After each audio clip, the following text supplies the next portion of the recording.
The events take place during the world's largest sporting event in history called the King of Gamers. The CEO of the corporation organizing the event encourages everyone to attend. According to him, whoever can win their tournament will receive the rights to own the entire corporation, adding that this game can bring the participants everything in their lives.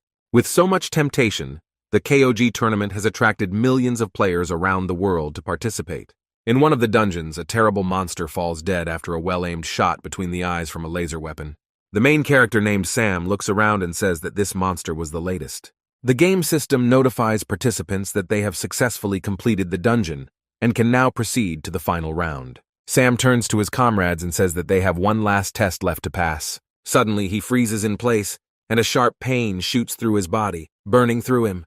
The source of terrible pain turns out to be a knife stuck not by a monster, but by a player, directly into the chest of the main character.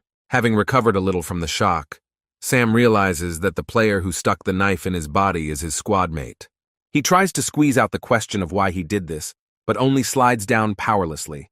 The traitor tells him that he doesn't want to fight such a strong opponent as Sam in the finale, and asks him not to take it personally. According to the traitor, Sam should only blame himself for what happened for being too gullible.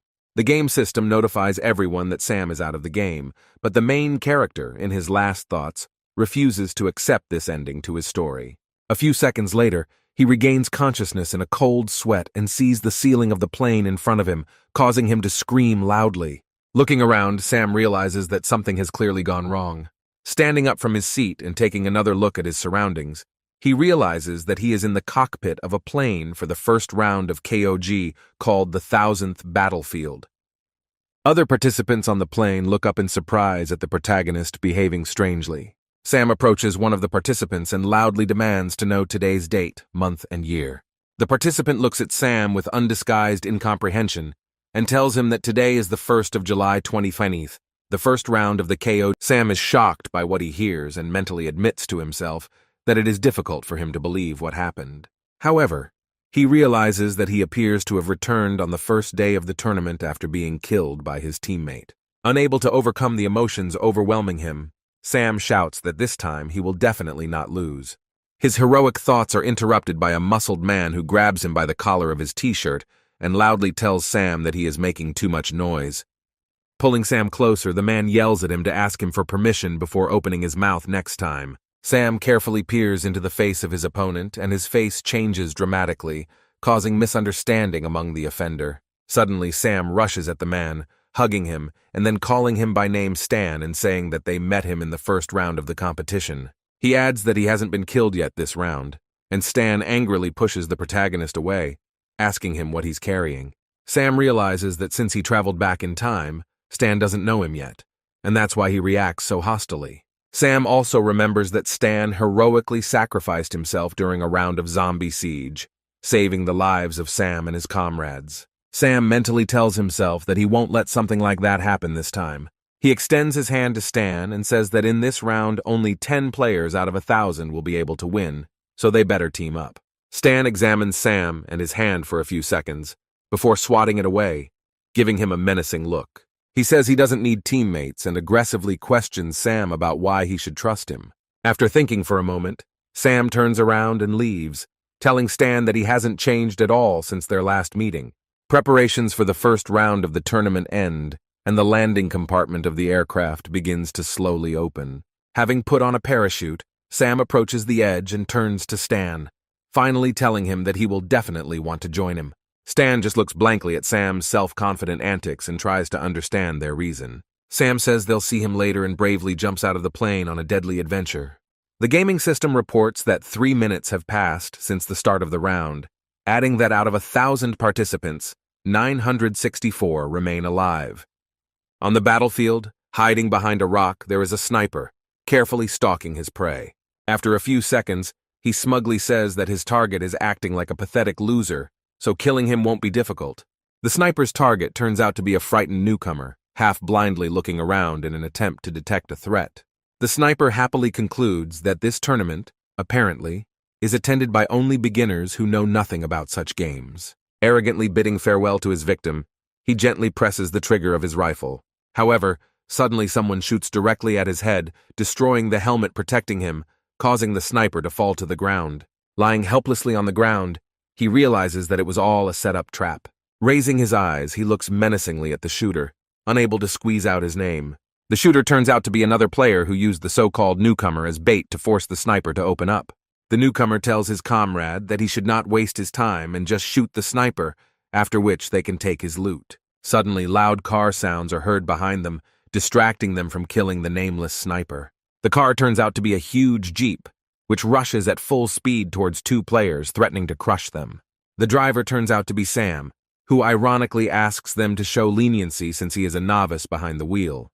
The former decoy player tries to dodge the Jeep by jumping to the side, but Sam deftly turns to the side, knocking down the enemy. The player, hit by a Jeep, falls to the ground dead, crashing loudly into a wooden box standing nearby. His accomplice looks in shock at the lifeless body of his comrade, removing his rifle from the safety. Pointing the rifle at the Jeep, he begins to scream nervously and opens fire to kill. Sam easily dodges the bullets by jumping out of the car and asking the player where he is shooting at. The player looks at Sam in surprise and is surprised at how he managed to jump out of the car without receiving any damage. He again starts firing towards Sam, trying to hit him, but the main character easily dodges the shots, making a dash forward.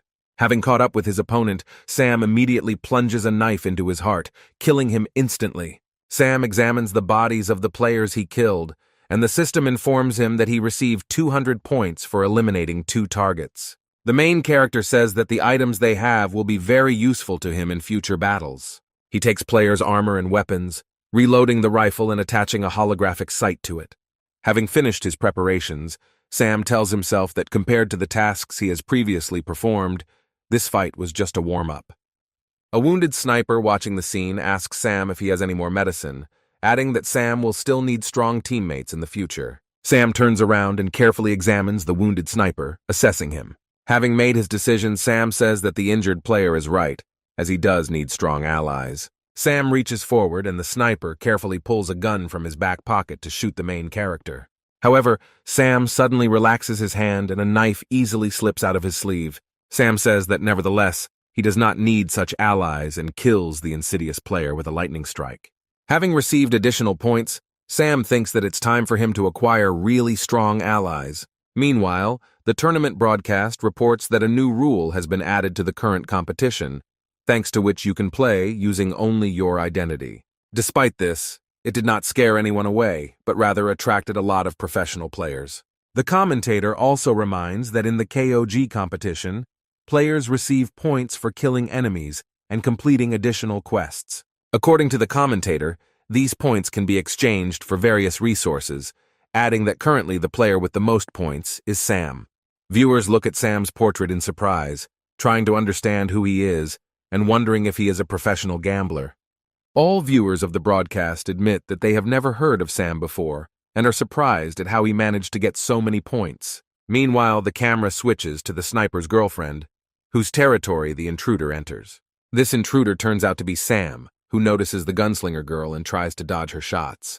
Taking proper aim, the girl says that the intruder is finished and easily pulls the trigger. Sam barely manages to dodge and hides behind a small fence, but the girl notices a visible helmet. Surprised by such carelessness, the girl thanks Sam for the light glasses and shoots him again. The bullet easily pierces the protruding helmet, but the girl does not receive any notifications confirming the murder.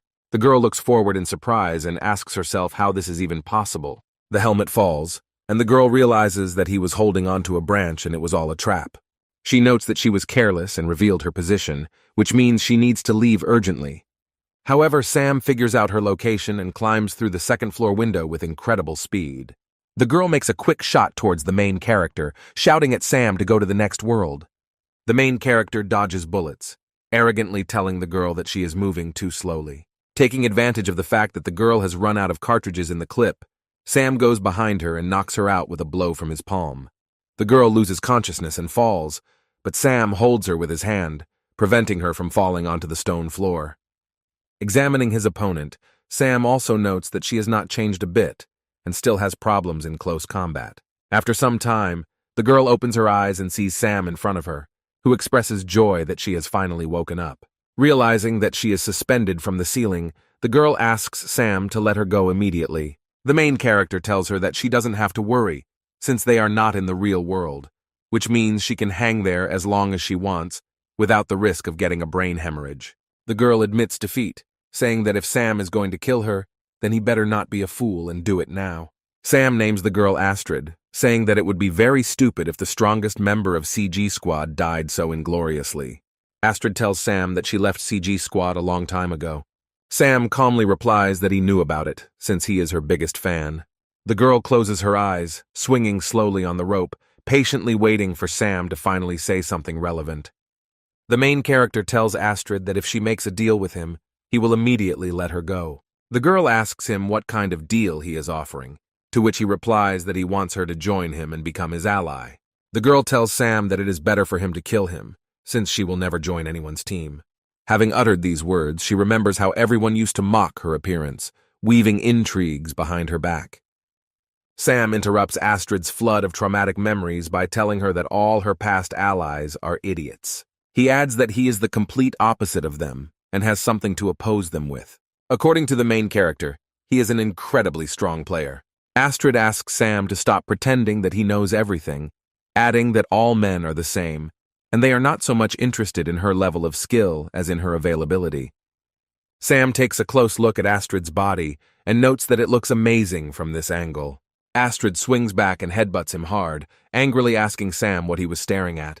Sam squeezes the impact and notes that Astrid remains as hot-tempered as ever. Astrid tells Sam not to pretend that they know each other, and adds that if he wants to kill her, he better do it right now. Sam smiles and says that he will do everything his way, moving closer to the helpless Astrid.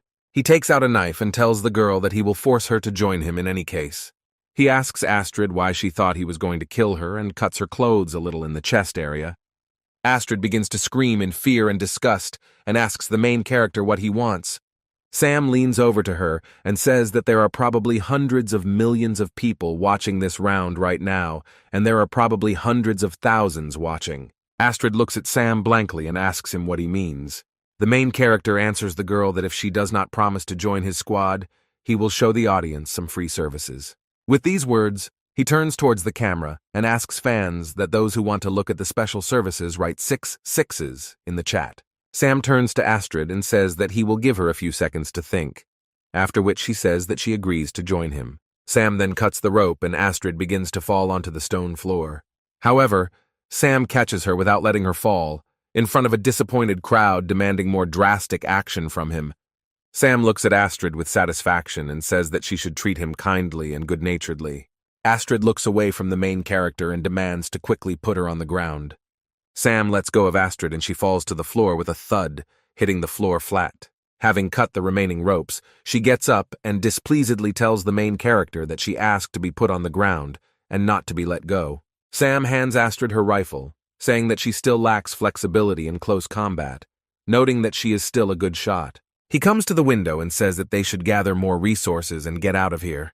Astrid yells at Sam to hold his horses, and he turns his head in surprise to understand what she's talking about. The girl aims a rifle at him, saying that he will trust others too much. She takes aim at him and asks him why he doesn't seem scared at all from being held at gunpoint. Sam expresses confidence that if Astrid told him she would join him, he would never break her promise. He remembers how he was defeated by her before his rebirth, to which she told him that he was not bad, but still weaker than her. Then he, just like Astrid now, told her that if she wanted to kill him, then she better do it now. However, Astrid then told him that he could join her team and act as a squire. Sam then looked at Astrid with the same disbelief, not understanding what was stopping her from killing him at any moment. However, Astrid told him that if she promised him that she would be on the same team with him, she would never break her promise. With these words, Astrid smiled, forever etched in the memory of the main character, who received hope thanks to her kindness. Meanwhile, in the present, Astrid lowers her weapon and says that Sam is a very strange guy, and she can't even imagine what's going on in his head. Sam opens the card and says that there is still a lot she doesn't know about his past and the current situation. According to him, the location in which they are now, the safe zone will continue to narrow, to which Astrid replies that she knows the rules of this round. Sam continues his thoughts, placing a mark on the map and saying that the center of the next safe zone will be right here. Astrid says that this is all just a guess, since the safe zone is generated randomly, and he cannot know in advance where the next one will be. However, a new safe zone is generated exactly as Sam predicted, and Astrid wonders how this is even possible. Sam mentally rejoices that he remembered everything correctly, noting that everything is going according to his plan. Astrid asks Sam how he learned such details, suspecting that he is using cheats. Sam says he's never cheated in a game by throwing a knife in the air in his life. Having caught the knife, Sam gets into a heroic pose and says that he is a walking cheat code. Astrid looks down in embarrassment and tries to understand what kind of nonsense her newly minted ally is talking about. However, suddenly Sam quickly approaches her and covers her mouth with his palm so that she does not make unnecessary sounds. As soon as he removes his hand from Astrid's face, she asks him what he is doing, to which he motions for her to listen. Sam looks out the window and says that someone is here watching a group of players approaching. He tells Astrid that it's time for them to test their teamwork against these opponents. Astrid says that their opponents outnumber them by 2.5 times, so they better not get into trouble, to which he replies that this is just a warm-up. The players look around, and one of them tells the captain that they should be careful, as they may run into an ambush. The captain replies that the place looks deserted, and then orders everyone else to move out in search of resources, adding that no one would dare attack the group of 5. After these words, the captain's head is pierced through by a bullet fired from a building that they considered abandoned.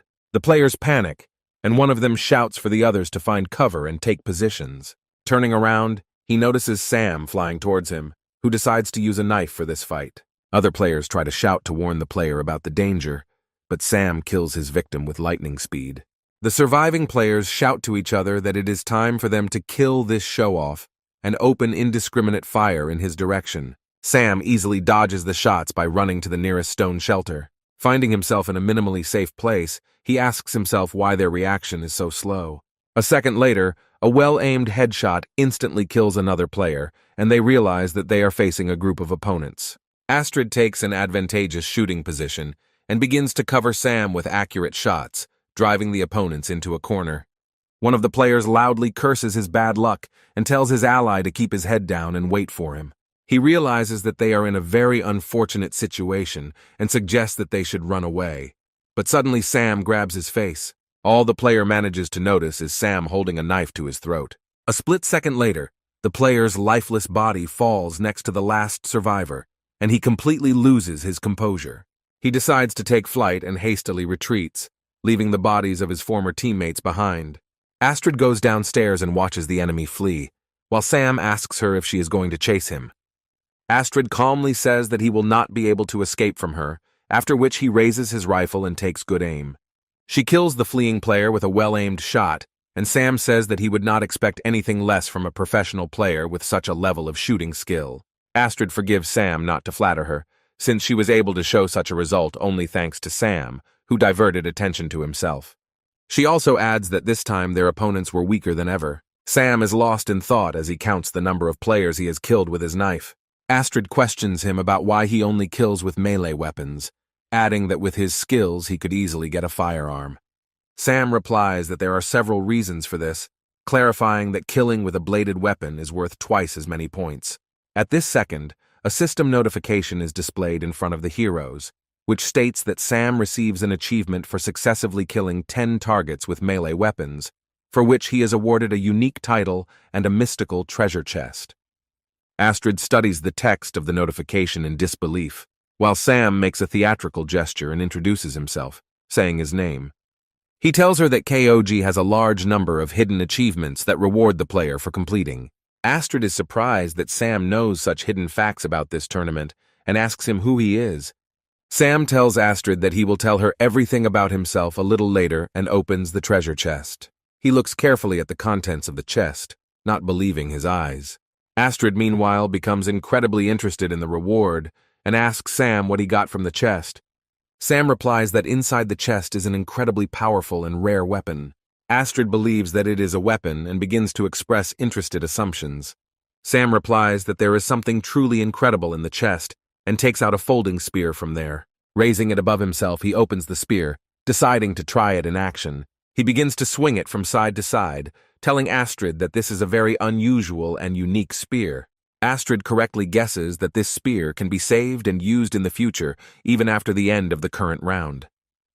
Astrid says that this will only be fair if Sam can survive until the next round. She adds that in this round, everyone has a firearm, which means fighting with a spear is pure suicide. Sam replies that this is not an ordinary spear, but a gift from the system, which means it cannot be some kind of trinket.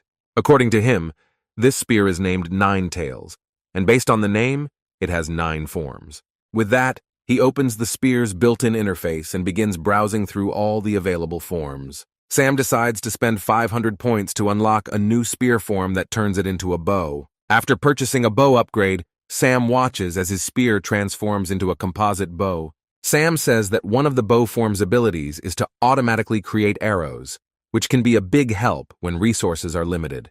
The main character pulls the bowstring and decides to test the killing power on a nearby stone. According to him, in this round, the most important thing is not the number of kills, but survival. And with this, the bow can help a lot, since it makes almost no sound when firing. Astrid watches the bow's arrows easily destroy a huge rock and admits that she is very impressed. Sam mentally notes that in his past life, the player who completed this quest did not receive the Nine Tails.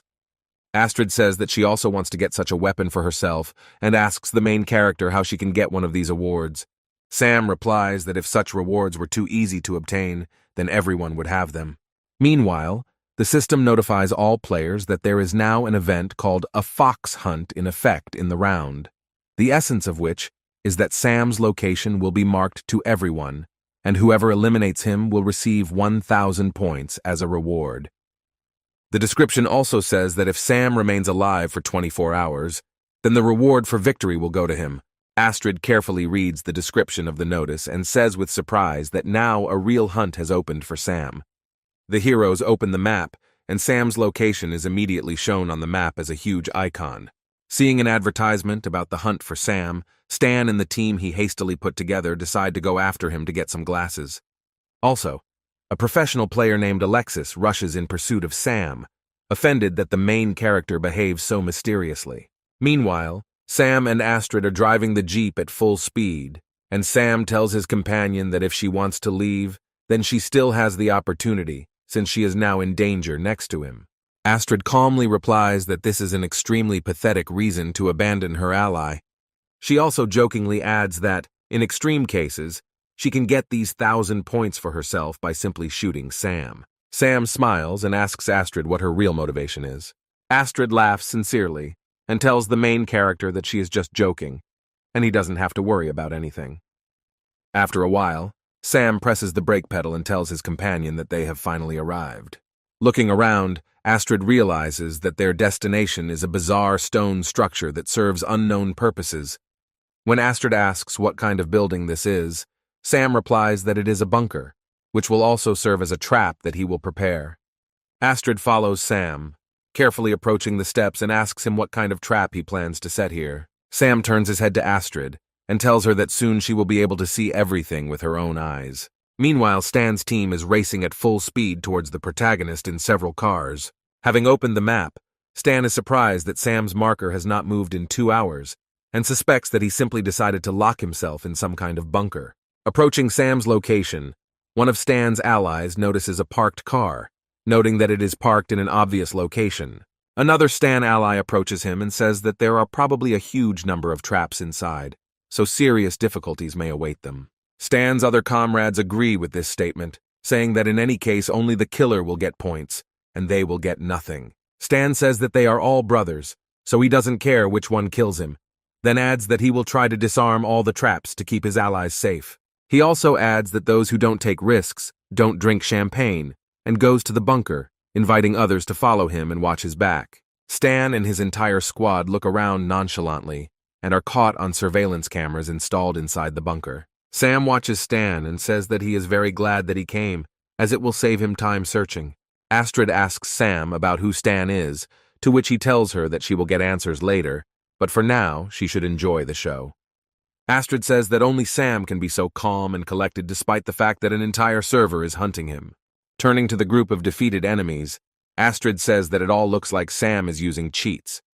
Having gone further, Stan's squad stumbles upon the previously defeated players and some of his comrades begin to panic, saying that they need to get out of here. However, at that same second, the door slams behind them, and they find themselves locked in a creepy room. Stan tries to reassure his allies and wonders how Sam is able to use the game's traps. Suddenly, the player's attention is drawn to a screen hanging on the wall, which turns on to show Sam wearing a mask. Stan shouts to the main character to stop hiding and come out for a fair fight, to which he replies that he wants to play one game. With these words, gas begins to flow into the room from the ventilation, and Sam says that this gas will gradually reduce the health points of all players inside, adding that the first aid kits they brought can briefly delay the effects of this gas. Sam says that in 10 minutes he will open the door, beginning to announce the start of his cunning game. But the screen breaks from shotgun blasts. Stan says he's tired of hearing pretentious speeches, adding that he believes in his team. He takes out his medical supplies and tells his comrades to split into two groups, one to look for a way out, and the other to use the medical supplies, adding that they will do so in turns to ensure their survival. However, his comrades just stand there and look at him, stunned, and Stan asks them why they don't do anything. One of his comrades asks Stan why he should share with someone, adding that he has enough medicine for himself. After these words, someone shoots right through this player with one well-aimed and lethal shot. The killer aims the weapon at his victim's head, saying that she will no longer need these supplies. Astrid looks at the cameras in surprise and does not understand why the players immediately began to fight each other while Sam takes off his mask, saying that Stan is a good strategist and player. However, according to Sam, Stan underestimates human nature, which, in his opinion, is unchangeable. Stan approaches his dying comrade, not having time to cure him with a first aid kit, and watches him disappear before his eyes. Enraged, he grabs the killer and asks him what the hell he's doing, adding that he just killed his partner. The traitor replies that it would be more logical to leave only the strongest than to let everyone die, adding that Stan should have realized that their medical supplies would not last 10 minutes. He also notes that if they kill half the people, they can definitely get out of here alive. He adds that these people are neither brothers nor allies, but just expendables, but Stan interrupts his reasoning with a blow to the face. Stan says he will never give up allies for short-term gain, even if they are temporary. The killer says that Stan is too gullible, after which several shots are fired into his back. The bullets hit the armored part of Stan's body and he falls to the ground, remaining alive. Stan holds his wounds with his hands, unable to believe that his comrades would so easily decide to betray him. The assassin rises to his feet and says that they were never loyal to him, which means they never betrayed anyone, adding that they all joined him because he was strong. He puts a gun to Stan's head and says that he is too stupid for treating his comrades with trust when they were simply using him to defeat him. After these words, Sam reappears on another screen, applauding the players and saying that he is impressed. He adds that for the sake of victory, they quickly came to the only correct solution. Poe lifts the stone door, saying that they are free to leave now. Stan's former comrades tell him that since they have cleared everything up, he can die here from poison in splendid isolation. With these words, they turn to the exit and move together towards their freedom. The new leader also adds that he will kill anyone who dares to save Stan or help him in any way. Astrid, observing the scene, concludes that they actually began to fight each other. Turning towards Sam, she finds him heading towards the exit and asks him where he is going. Sam opens the doors and says it's time to receive the fruits of his own labor.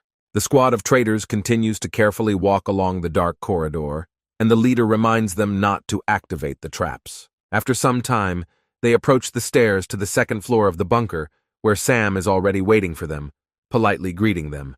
The leader of a gang of traitors points a gun at him and says that the main character is apparently tired of living, since he so openly came out to meet them. Sam says he thinks he'd better not shoot his gun so recklessly here. One of the players notices gasoline spilled on the floor and says that firing their guns could ignite it.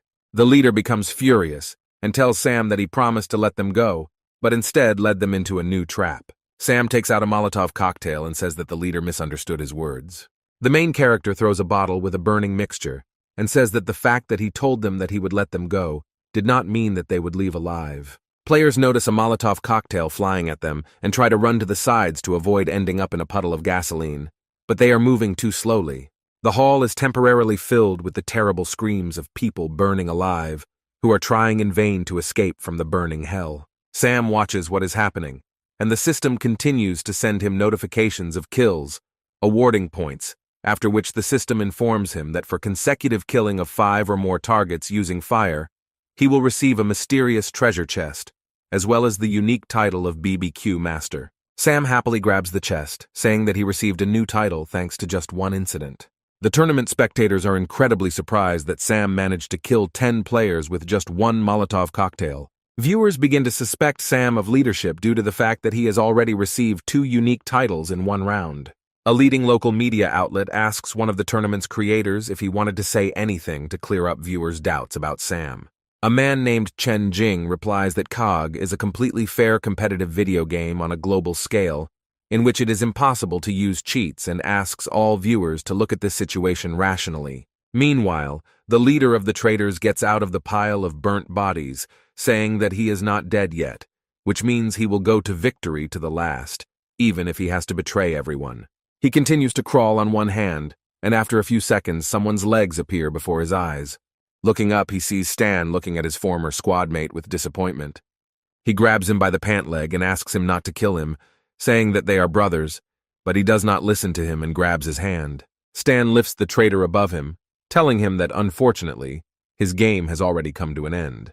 With these words, he takes out his knife and quickly kills the traitor, finally sarcastically calling him brother. Sam greets Stan again, happily telling him that he knew they would meet again. Stan turns to Sam and says he remembers him, asking what he needs this time. Sam says that Stan remembers everything correctly and jumps from the second floor to him. However, it does not take into account the game's fall damage mechanics and lands with a thud in front of Stan's feet.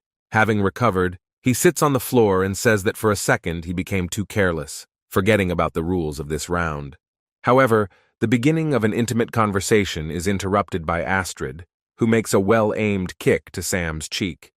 She begins to beat him, saying that Sam could have left a couple of opponents for her because she also needs points, while Stan is surprised that he was able to lose to these guys. Sam tells Stan that they defeated themselves, and he made a minimum effort for this. Stan doesn't understand what he means and freezes in surprise. Sam replies that in fact the gas that was sprayed into the room was extremely low in concentration and would not have killed them even if they had not used medication. He adds that if his comrades had been faithful to him to the end and taken advantage of his plan, then everyone would have survived.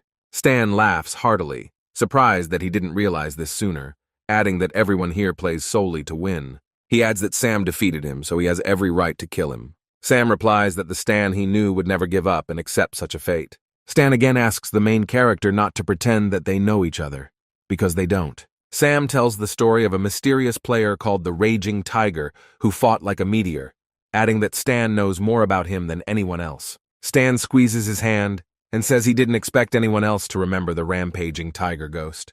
Astrid approaches Sam and whispers to him that this is the player who killed the top 7 players at the national competition and then disappeared without a trace. Sam takes out his spear and says that it would be stupid for someone like Stan to die here and invites him to fight, adding that if Sam defeats him, then he will join his team. Stan agrees and tells the main character not to beg him for mercy later. Astrid stops Sam, telling him that if they really are the ghost of a raging tiger, then they will never defeat it. Sam agrees with Astrid but asks her what else he can do besides the fight. Without waiting for an answer, he rushes into battle with the words that if he doesn't try, then nothing will definitely work out. Stan's memories take him back 10 years to a time when virtual reality was just beginning, to the finals of a national competition. The commentator announces that on the red side of the ring is the great champion nicknamed the Holy Fire Sword Quan.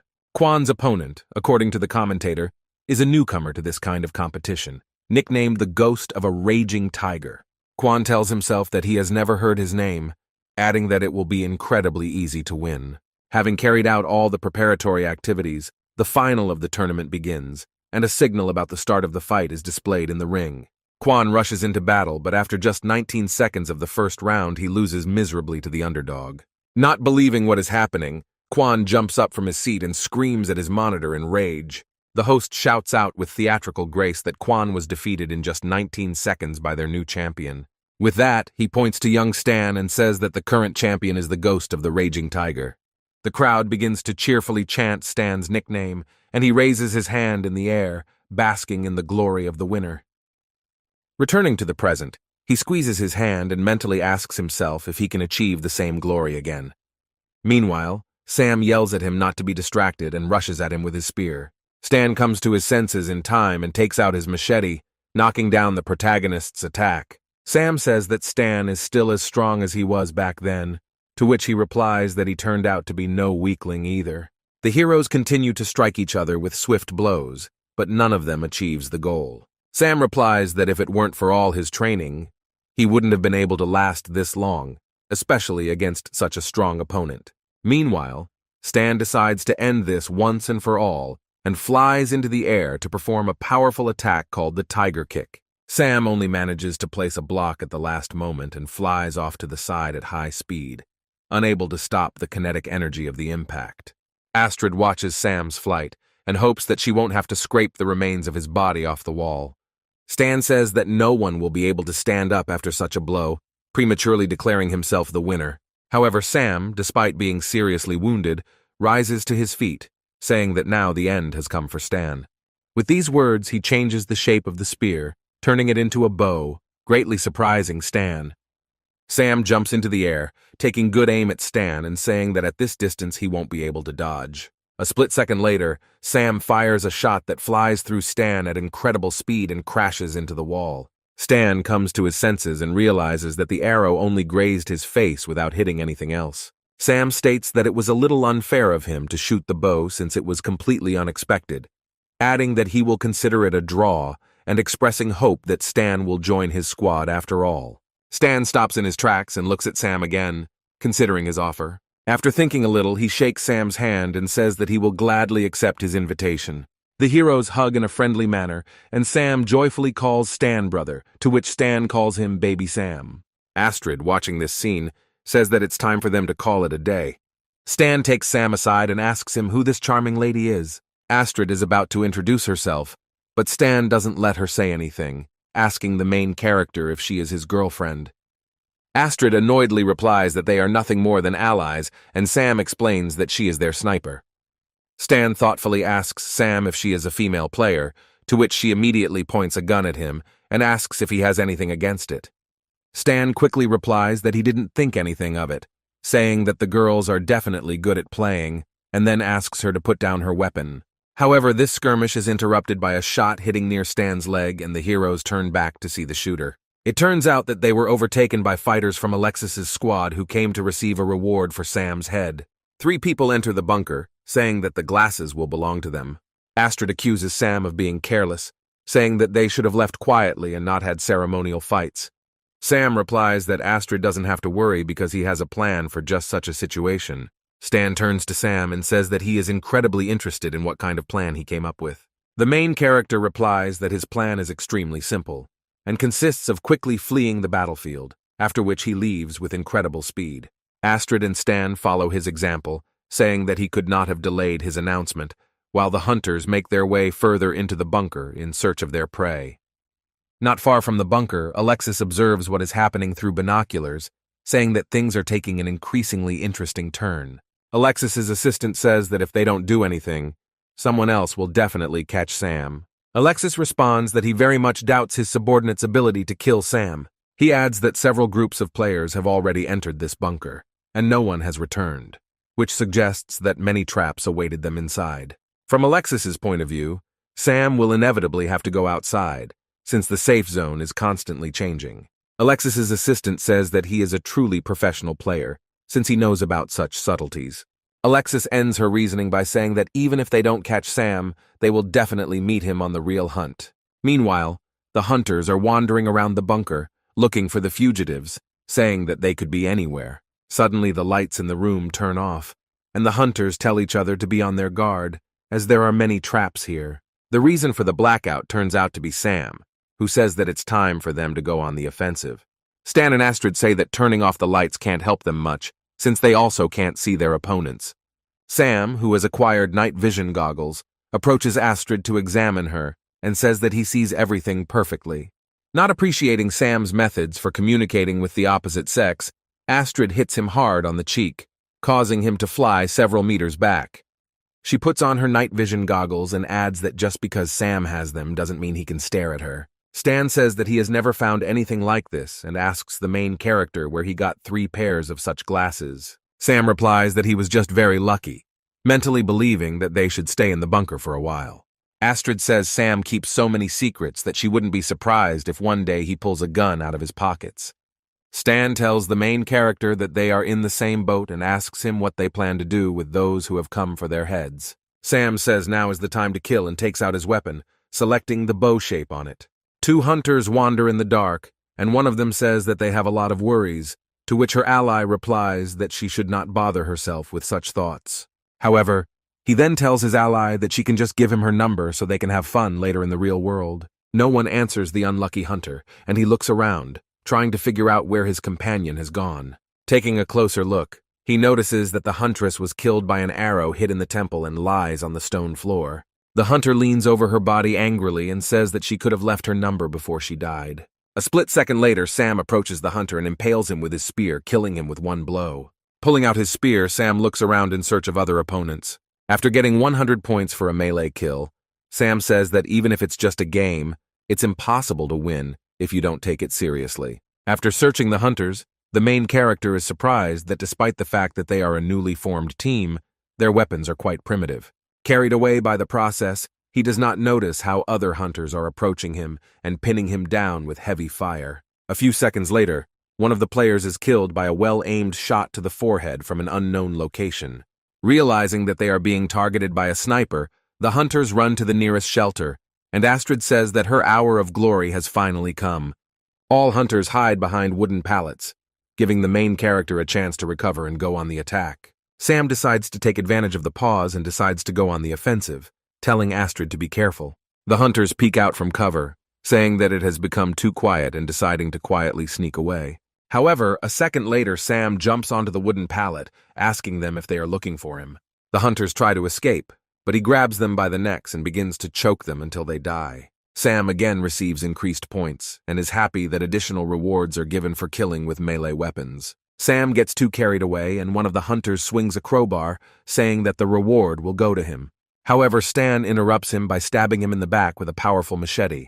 He tells Sam that he is getting too wild, so he should be careful. Sam replies that it is very difficult for him to behave calmly in this game. Suddenly, they are blinded by the bright light of a wrist lamp, which is visible in one of the dark corridors. The characters look at the light and ask themselves what kind of object this is. A squad of hunters enters the hall, whose leader says that now they have light, thanks to which they can defeat him. Suddenly, their portable flashlight is shattered by a well-aimed shot from a sniper rifle.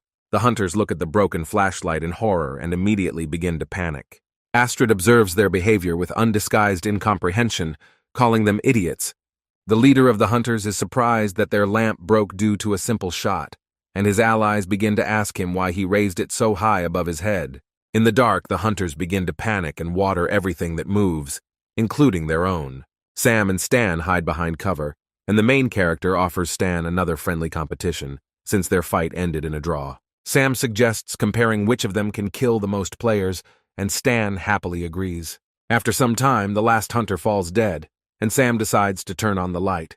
Stan cleans his machete and asks Sam which one of them has the most kills. Sam, smiling, replies that, unfortunately, after a certain point, he stopped counting. After looking around, the heroes are convinced that the bunker has been cleared, and the system sends a notification that only 675 players are left alive. Sam still decides to show off and says that it still seems to him that the victory is his. However, his show of modesty is interrupted by a well-thrown can of energy drink. Astrid says that if they fought honestly, he would have lost long ago and takes a drink from another can. Sam replies that this was all a tactical plan, since in this situation there was no time for fair duels. Stan says that if the other competitors are just as weak, it won't be hard to win. Sam says the safe zone will move soon and it will be away from their current location. Astrid says that they have already killed so many people, which means they can fight for a very long time. Sam replies that firstly, this game is different from other games in this genre, since the battles here can be very grueling, and if they are far from the safe zone, it will be difficult for them to restore their health. He also says that players who are outside the safe zone will face something worse than gas, and if they remain outside this zone, they will certainly be in trouble. Astrid looks at the main character in surprise and asks him what could be worse than gas. Sam turns his head towards Astrid and tells her that in this round they will be threatened by radiation. Stan asks Sam what the difference is between radiation and poisonous gas. Sam explains that radiation can dramatically reduce the health of players, and only special medications can restore it. But this is not all the properties of radiation. Astrid says that in this case they shouldn't stay here and get out of here. The girl is about to leave, but Sam grabs her hand and asks her to take her time. Astrid turns to the main character and asks him what he needs. Sam calls up the game map and says that although they know what traps there are, no one can guarantee that other players are not waiting for them right near the exit. Astrid says that in any case, they shouldn't just sit here and wait to die. Sam answers her, telling her not to worry as he has a plan for this case. Meanwhile, the sun sets and a starry night falls on the game map. Alexis's assistant tells his boss that the place will soon be outside the safe zone, asking him if he's sure they're still there. Alexis replies that the fox is still inside, adding that they cannot leave as the reward should belong to them. Turning around, he says that the safe zone is narrowing, which means they don't have to wait long. Alexis's henchmen begin to take damage from the danger zone, to which he tells them not to worry as they have the necessary medical supplies. One of Alexis's teammates notices that the medications aren't working and his health points continue to drop. Alexis looks at the pills, saying that as he thought, this is not the usual effect of poisoning, but something much more serious. One of the henchmen says that he joined their team not in order to die, but in order to win. He adds that he is heading to the safe zone and they can stay here until they die. Alexis tells his colleague that he is free to choose whether to stay or leave. The player moves away from Alexis towards the safe zone, but a few seconds later a bullet pierces his head. Alexis says that everyone who is not on his team is considered his enemy, adding that the killed player should not be offended by this. Alexis's assistant mentally says that his boss is too cruel and cold-blooded. Alexis turns to her allies and says that anyone who wants the same fate can leave at any time. The allies pledge their allegiance to Alexis, saying that they will always remain by his side. Suddenly, the hunter's attention is attracted by the silhouettes of people emerging from the bunker. An observer with a sniper rifle suddenly recoils from his scope when he sees something frightening. A whole crowd of zombies emerge from the bunker, created by radiation from the corpses of defeated players. The zombies begin to walk towards Alexis's hunters, climbing up the hill. One of the hunters says that he used to play in a similar mode, but now such a course of events should not happen. Alexis guesses that radiation is to blame for the appearance of the dead. Seeing an overwhelming advantage in the ranks of the dead, Alexis's minions say they need to retreat to a more advantageous position. Alexis replies that their goal is still here, and if they retreat, they will never be able to win, and all their efforts will go down the drain. With these words, he points the revolver towards the enemy, and with a well-aimed shot to the head, kills the zombie rushing to the top of the hill. He tells his allies not to be such cowards, since they have enough weapons to hold out here a little longer. The allies are briefly charged with morale and open fire on the dead, but this is not enough. One of the hunters says that the zombies have too many health points, and they won't be able to destroy them all. He loses sight of the dead man, who sneaks up on him and kills him by eating his brains. The hunter falls to the ground, but after a few seconds he rises as another warrior in the army of the dead. Another hunter says that the more they fight, the more dead people come running to take shots. Alexis's assistant says that all the dead become zombies, adding that if this continues, the situation will become catastrophic. Alexis tells him that their target is now right in front of them, adding that they cannot retreat now. Hearing the sounds of gunfire, the living dead continue to run out of the bunker in crowds. Among the horde of the living dead, 3 familiar silhouettes suddenly appear. They turn out to be our heroes, who pretended to be zombies in order to quietly escape from being chased by other players. Hunter Alexis is not noticed by Sam and his friends, distracted by shooting carrion. Suddenly, behind the hunters, the sound of the exhaust pipe of a running car is heard. Turning to this sound, one of the hunters sees a very strange picture in front of him. He notices Sam and his squad and shouts that somehow the zombies have learned to drive. Alexis turns towards the car, saying that this is physically impossible. However, Sam suddenly pulls off his mask, surprising the hunters and Alexis himself. After reciting a passage from a Chinese poem, he says with a smile on his face that they will meet again. Alexis screams in rage that Sam and his squad fooled them and aims his revolver at them. However, Sam puts the gas pedal to the floor and drives away at full speed. Alexis orders his allies not to hesitate and to immediately follow the fugitives. One of his henchmen asks to save him from a zombie who has leaned on him with his whole body and is not allowing him to escape. Alexis only looks at his comrade with contempt and kills him with a shot to the head. Calling the deceased a burden, he arrogantly goes to the car to set off in pursuit of Sam himself. Meanwhile, Sam and his friends are cutting through the dust on a country road at night. Astrid says that Sam's plan now makes her incredibly stinky, adding that she doesn't understand why everything in this game is so realistic. Sam replies that they had no other choice, since otherwise they themselves would become targets for zombies. Stan notices the chase and says that these hunters don't seem to want to give up. Alexis, surrounded by the few remaining assistants, pursues Sam at full speed in hopes of getting his reward. Sam says that now, we will show them the power of our first-class driving skills, and grips the steering wheel tighter. Alexis's assistant tells his boss that the car Sam stole is one of the best, so they won't be able to catch up with them. Alexis replies that there is a cliff ahead of them, and if they do not learn to fly, they will fall straight into its trap. Sam continues to flee from pursuit and notices that the road is about to end. The main character desperately goes through the options in his head, realizing that the window of opportunity is rapidly shrinking. Stan tells the main character that if this continues, they will soon die, and Astrid covers her face with her hands in fear, saying that she is very scared to look at what will happen now. Sam, however, does not lose confidence and asks his comrades to hold on tight to something. At the last moment, he goes into a controlled skid, turning the car before the cliff. The hunters following Sam on motorcycles do not have time to slow down, not expecting such an action from Sam. Failing to react in time, they all fall into the abyss, dropping out of the competition. Sam happily says that this is what they need, and presses the gas pedal again, fleeing from his pursuers. Alexis loses his composure, ordering them to continue following him and adding that they won't miss him anyway.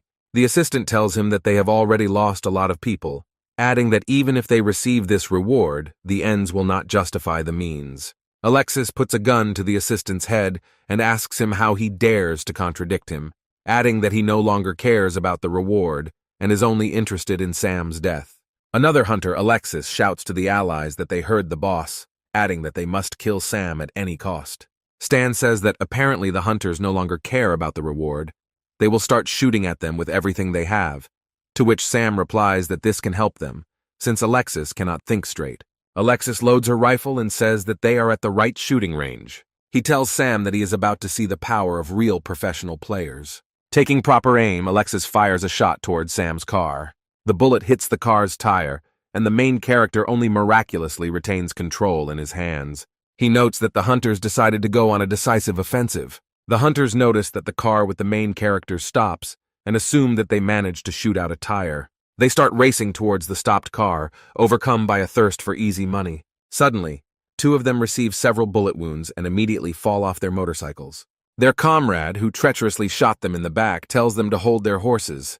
He adds that when he receives the award, he will no longer have to be under anyone's control.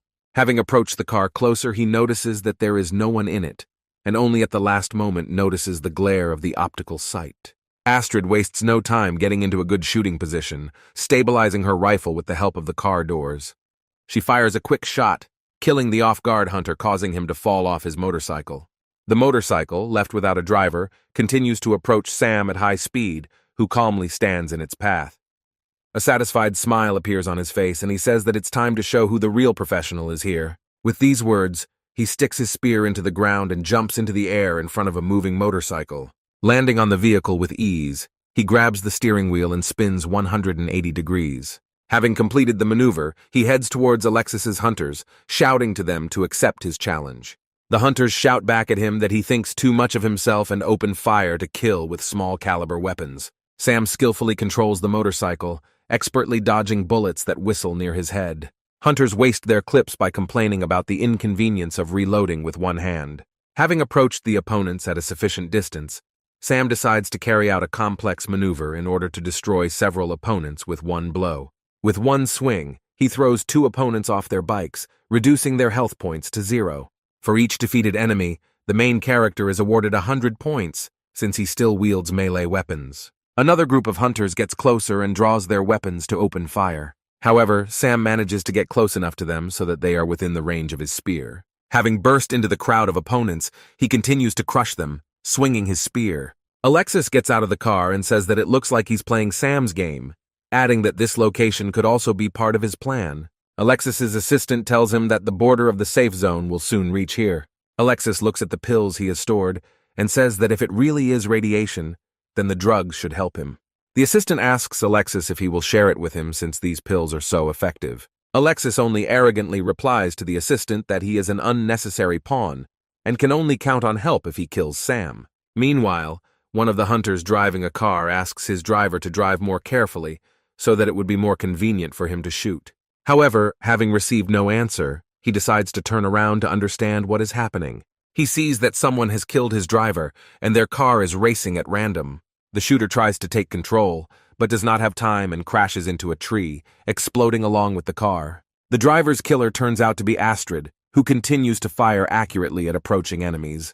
Taking a break to reload her rifle, she says she can't give all the points to Sam. Stan, sitting next to Astrid, says that Sam was able to turn even a simple shooter into a real action game. He says that, unfortunately, his weapon has a very low range, and because of this, he cannot kill other players as effectively. Sam, meanwhile, continues to smash enemies with his spear, receiving double points for each kill. Having made his way through a whole crowd of hunters, he moves on, deciding that it's time to take on Alexis himself. Alexis stands next to the car and finds Sam running full speed towards him. They both see each other and at the same time say that it's time to end this. Alexis reloads her assault rifle and stands at the ready, taking good aim. He unloads the clip towards the main character, saying that he cannot lose to such a weakling as Sam. Sam dodges Alexis's shots, keeping his head lower. However, one bullet still hits him directly in the shoulder, taking away about 20% of his health points. However, he manages to close the distance and lowers his spear again. Sam thrusts his spear into the ground, creating a smokescreen and thereby slowing down his speed before jumping. Grabbing it with both hands, he jumps off the motorcycle, trying to soften his fall. The motorcycle rushes at full speed towards the car standing next to Alexis. Alexis manages to jump to the side in time, performing a somersault. A motorcycle crashes into a car and explodes, taking the car with it, illuminating the location with a bright flash. Alexis gets to her feet and asks what these stupid tricks are. He raises his rifle, but is immediately hit by an energy arrow from Sam's composite bow. The arrow hits Alexis's hand, causing his rifle to roll several meters to the side. Alexis looks at the huge hole left by Sam's shot and curses angrily. Looking up, he sees Sam standing in front of him, holding him at gunpoint. Taking aim, he says that he seems to have missed someone, turning his gaze to Alexis's assistant. The rifle that Alexis owned not so long ago ends up at the feet of that same assistant. The assistant looks at the rifle with a gloomy look, immersed in thoughts about what is happening. Alexis yells at his assistant, calling him by his name Todd for the first time, and demands that he hand over the weapon to him as quickly as possible. Todd reluctantly reaches for his assault rifle, looking at Alexis with contempt. Meanwhile, Astrid and Stan arrive at the scene, cheerfully reporting that they are all right. Sam decides it's time to end this tedious chase and draws his bow again. Alexis turns to his assistant in a rage and angrily asks him what the hell is taking him so long. Todd looks at Alexis with contempt and yells at him, telling him to shut up. Alexis looks at Todd in shock, asking him how dare he talk to him like that. However, instead of answering, Todd pulls the trigger, releasing the entire clip into Alexis's body. The damage proves fatal to Alexis, and he falls helplessly to the ground.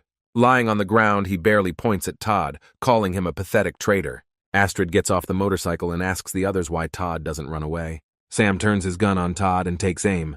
However, Todd decides not to resist and hastily throws the rifle to the ground.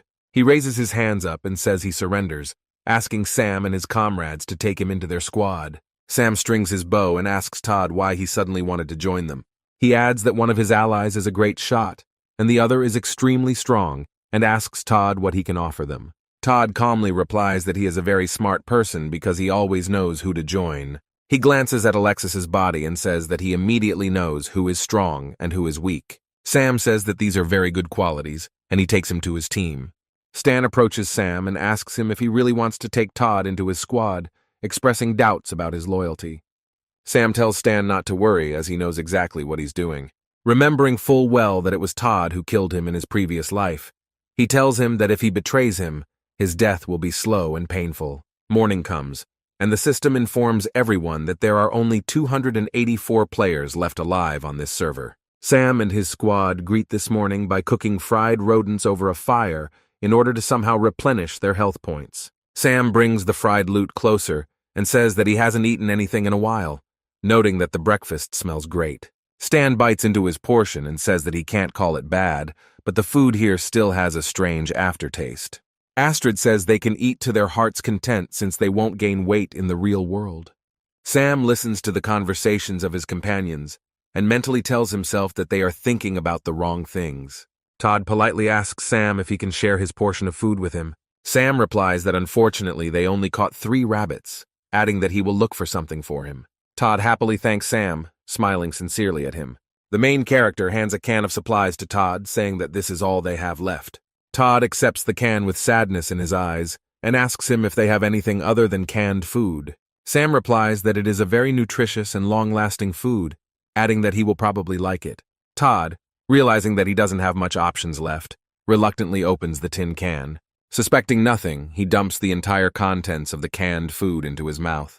Suddenly, the contents of the jar begin to burn Todd's tongue and throat incredibly badly. Sam gloatingly concludes that, unfortunately, he took the wrong can of canned food. By pure chance, he handed him a jar of canned chili. Stan asks Sam why he is being so cruel, but Astrid, on the contrary, seems to find it somehow funny. Todd mentally curses Sam for such rude behavior and does not understand what he did to deserve such treatment. Sam approaches Todd and asks him if anything is bothering him at the moment. Todd quickly changes his face and calmly asks the protagonist what he means. Sam says Todd's assault rifle is pretty well modified and asks him to borrow his weapon. Todd says that in this case he no longer has any weapons. Sam menacingly asks Todd if he wants to end up like his friends. Todd calmly replies that he doesn't want any trouble and removes his rifle from his belt. Todd removes his rifle completely and pauses briefly, keeping it pointed at Sam. Astrid, suspecting something was wrong, reaches for her sniper rifle to protect Sam. However, Stan stops her by placing his hand on the sniper rifle. He tells Astrid not to worry, adding that Sam is just testing Todd's loyalty. Todd, smiling, calmly gives Sam his rifle, saying that since Sam is stronger than him, it will be useful for him to own this rifle. Sam thanks Todd and raises his rifle, pointing it towards Todd's head. Todd looks at Sam in shock, trying to raise his hand to instinctively cover his face. Sam, without another word, fires a shot at Todd's head level. Turning around, Todd realizes that Sam shot the man who crept up on them from behind. Coming closer, Astrid realizes that this is not a player, but a zombie that somehow got here. Astrid is surprised that the zombies have reached their location and looks around. Sam grabs his spear and says things are starting to get serious. Approaching the dead zombie, he notices several dozen more living dead wandering nearby. The system notifies everyone that there are 243 players left alive, and our heroes rush to the car, attracting the attention of zombies. Looking around, Sam tries to understand what is happening and why the zombies behave the way they do. Todd asks everyone to hurry up, adding that the dead are already breathing down their necks. Several zombies manage to catch up with the car, grabbing the trunk of the car with their hands. Stan decides there is no time to hesitate and grabs his machete, screaming at the dead to get away from them. Standing on the trunk, he swings a machete, throwing opponents away from the car.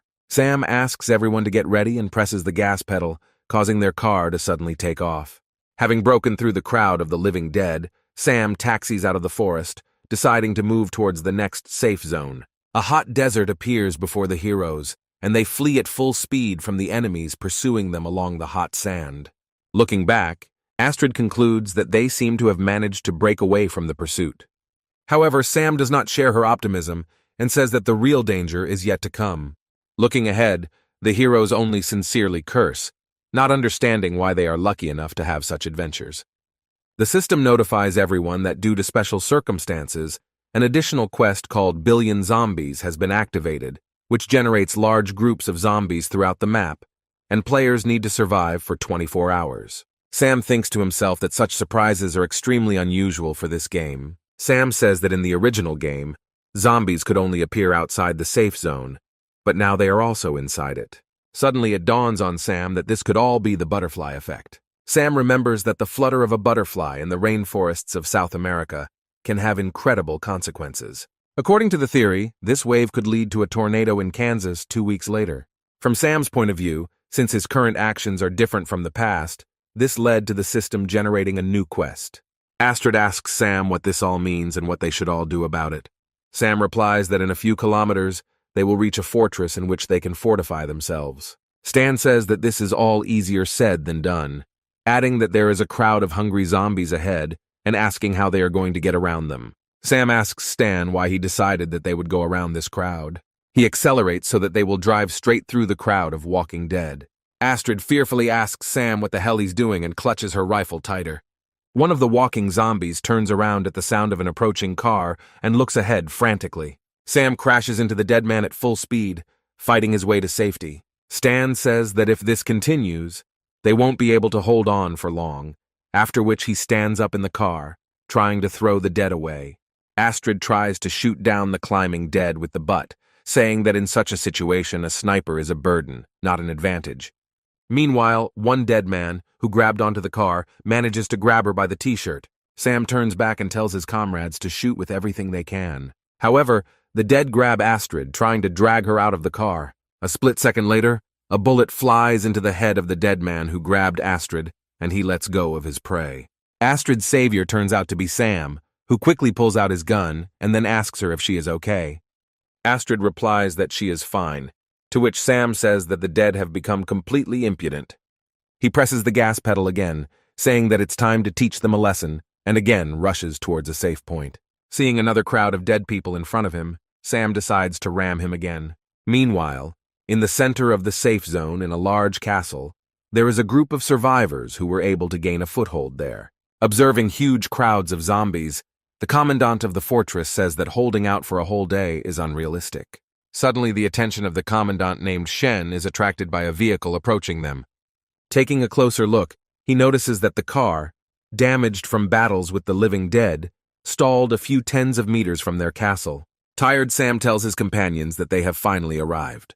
He adds that this location will be the final safe zone for this round.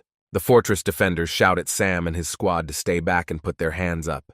Sam tells them that if they have guns, they should save them for the zombies. Shen asks the main character what exactly he means. Sam points to a crowd of zombies hanging around behind them and says that if he doesn't let them in, the zombies will kill both Sam and everyone in this fortress. Shen asks the protagonist why on earth he should trust his words. A split second later, Shen's cap is pierced by a well-aimed shot from a sniper rifle.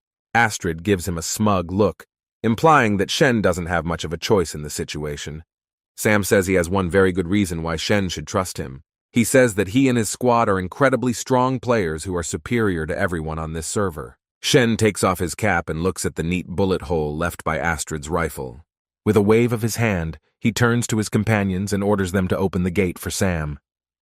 Sam and his squad look through all the weapons and ammunition they managed to get during their trip. Shen and his companions look at the collection in fascination, saying that they are very impressed. Sam tells everyone that he suggests sharing all the weapons among themselves to increase their chances of survival. Shen is surprised by Sam's generosity and says that he is very generous. Todd says he agrees with Shen and asks Sam if it would be better to save the weapon. Sam replies that there is no point in doing this, since they are all in the same boat, and if they fail, they will all go down. He hands Shen a machine gun, saying that the jokes are over, adding that the rules of the game have changed, and if they do not unite, they will die. Shen freezes for a second at Sam's heartfelt speech, unable to find the words to respond. Having come to his senses, he loudly says that he agrees with the main character and accepts the machine gun from his hands. Astrid and Stan stand at the makeshift distribution point and begin distributing equipment and ammunition to everyone who wants it. After some time, Shen reports that all his guys are equipped and ready for battle. Sam praises Shen and asks everyone to say what their ultimate goal is. The defenders of the fortress unanimously shout that their only goal is victory. After some time, Sam climbs the tower and secretly shoots the dead man with his bow. Sam notes that the reward for killing a zombie is negligible, amounting to only 10 points. Meanwhile, Todd comes up to him and asks him if he wanted to see him, calling Sam the boss. Sam tells Todd to stop calling him that because he's no one's boss. Todd says Sam's plans, however, force him to follow him. He adds that Sam is nevertheless very cruel, since he recruits so many people into his team in order to mercilessly kill them at the end of the game in order to win. Sam says Todd is wrong because all he wants to do is fight alongside them and survive until the very end. Todd says that this must all be some kind of joke, since there are so many of these zombies that it is not possible to survive to the end. Sam replies that KOG doesn't give players tasks they can't complete, so they can win, adding that that's why he has an important mission for Todd. Todd asks Sam what is required of him, to which he replies that he is required to find out information about the zombies so that he can build a defense plan. He adds that Shen has already sent 3 people from his team, so they should also send someone as a sign of trust. Todd asks Sam why he should go, because Astrid and Stan are much stronger than him. Sam says that Stan loses control of himself as soon as he starts fighting with someone. He also adds that Astrid is an excellent shooter, but in close combat she will have a very difficult time without support. Todd, from Sam's point of view, is very agile and masters all types of weapons, which means he is ideal for this job. He asks Todd if he wants Sam to go instead. Sam says that as a reward, I'll let him sit on the sidelines while they defend the castle, adding that this way he can get the highest survival rate. Todd says that he is satisfied with these conditions, expressing the hope that Sam will not take back his words. With these words, he leaves, thinking about the plan for his task. Sam tells Todd to be careful and make sure he comes back safe and sound. Todd takes one of the motorcycles of the fortress defenders as transport and leaves for reconnaissance. Stan watches Todd leave and asks Sam why he sent the boy to certain death. Sam says that he and Stan have been working together for a very long time, so he shouldn't question his decisions. Sam reflects that Todd probably has his own plans for victory, which means leaving him in the castle would be the worst decision. Meanwhile, Todd takes an observation position on a tree and in a rage says that he will definitely kill Sam someday. He tells himself that the zombies will never think to look for him in the tree, so he can just sit here, after which he can calmly return back to Sam. A sudden movement of leaves interrupts Todd's thoughts and makes him wary. Todd decides to get closer to the source of the noise, trying to figure out who is making it. The source of the sound turns out to be a zombie, which growls menacingly at Todd as he approaches. Todd drops his rifle in fear and falls to the ground, hitting his whole body painfully. Trying to get up, he is surprised at how an ordinary zombie could climb a tree. Looking up, he notices that all his former comrades, turned into the living dead, are standing in front of him. One of the dead men steps on his rifle and in an otherworldly voice says that he did not expect to meet Todd again.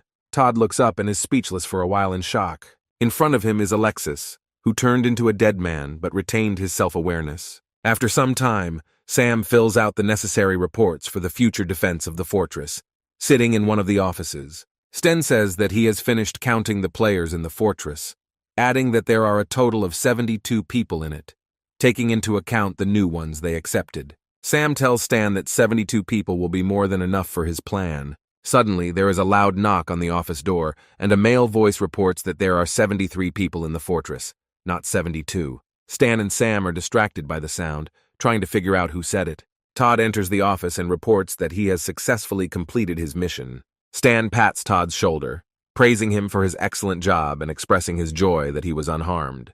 Todd says he gained incredibly valuable experience fighting hordes of zombies. Sam also thanks Todd and tells him that he did a great job. Todd approaches the main character and asks him if his promise is still valid. Sam says that Todd can tell him everything he learned, after which he can calmly go and rest. He adds that he can safely leave the defense of the castle to them, since they are well prepared for this. Astrid, meanwhile, is busy shooting the dead from a distance and wonders if the zombies are even going to attack them. Shen approaches her and applauds her accuracy, saying that she is very good at her job.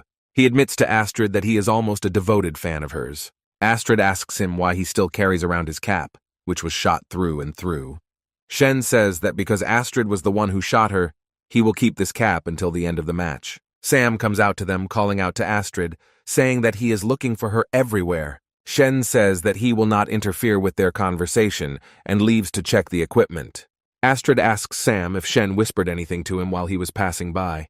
Sam answers the question with a question, asking Astrid if Shen is flirting with her. Astrid is surprised by this and says that this is something on the verge of impossible. Sam replies that Astrid is quite beautiful and also has a wonderful body, and asks her if she is popular with men. Astrid says that she is not strong in love affairs, clarifying that if she wants to find herself a boyfriend, then only one who is excellent at playing games. Sam says that they will finish this conversation later, since now he wants to discuss a more serious topic with her. Astrid looks questioningly at Sam and asks him what exactly he wants to discuss. After some time, night falls again, and the system notifies everyone that only 74 players are left alive, and the remaining time until the end of the event is 6 hours. Stan examines the horde through binoculars and asks Sam if he is sure that the zombies will attack them. According to Stan, only a small group of living dead are hanging out in front of them. Sam answers him, saying that if their information is correct, then the horde will attack very soon. Stan replies that there is nothing to indicate this yet, but he stops mid-sentence and takes a closer look. A second later he screams, looking in the direction of the zombie in surprise. He notices a huge number of dead people arriving on the horizon in huge numbers. The defenders of the fortress watch in horror at the approaching crowd of zombies, not believing that they can defeat them all. Sam approaches the edge of the castle tower and admonishes his comrades, saying that he cannot guarantee that they will all survive, nor that they will be able to kill all the dead. However, he is quick to add that he can guarantee that he will never betray his allies and will fight alongside them on the front lines. The defenders of the fortress are inspired by Sam's speech and listen to him in fascination. Sam adds that in truth he has never been able to give fiery speeches, so he will only say one thing. With these words, he raises his fist in the air and shouts that they will definitely win. The crowd picks up his enthusiasm and begins chanting these words as well. Meanwhile, a horde of the Walking Dead arrives at the castle, beginning a siege. First of all, the zombies step on a mine, causing a powerful explosion that scatters dozens of dead people to the sides. The defenders of the fortress are surprised by this turn of events and look down at what is happening. Sam commands the defenders so that they do not relax and remember that victory is at stake. The defenders open fire on the crowd of the dead, who meanwhile activate several more mines as they approach. Stan shoots the dead with a heavy machine gun, joyfully shouting that he must kill them all. The dead fall one after another under bullets, but new ones immediately arrive in their place. Stan says there are too many dead people and asks Sam how he plans to deal with them. Sam strings his bow and asks Stan not to worry since he's just warming up. Pulling the bowstring, Sam asks the dead if they are ready to die and shoots an arrow. The arrow quickly cuts through the air and lands next to an unknown liquid. Stan looks down and desperately says that Sam's actions had about zero effect. Sam asks Stan not to be nervous and snaps his fingers, smiling contentedly. At the same moment, the liquid, which turns out to be kerosene, ignites. The front ranks of the horde are instantly engulfed in raging flames, falling to the ground. Stan turns to Sam and says that this tactic subtly reminds him of something. Sam says that this is a very convenient tactic, as it can destroy an entire crowd with one shot. The dead stop in front of the fiery barrier and do not dare cross it. However, after a few seconds, raindrops begin to fall on Sam's head, and he says that this is all some kind of stupid joke.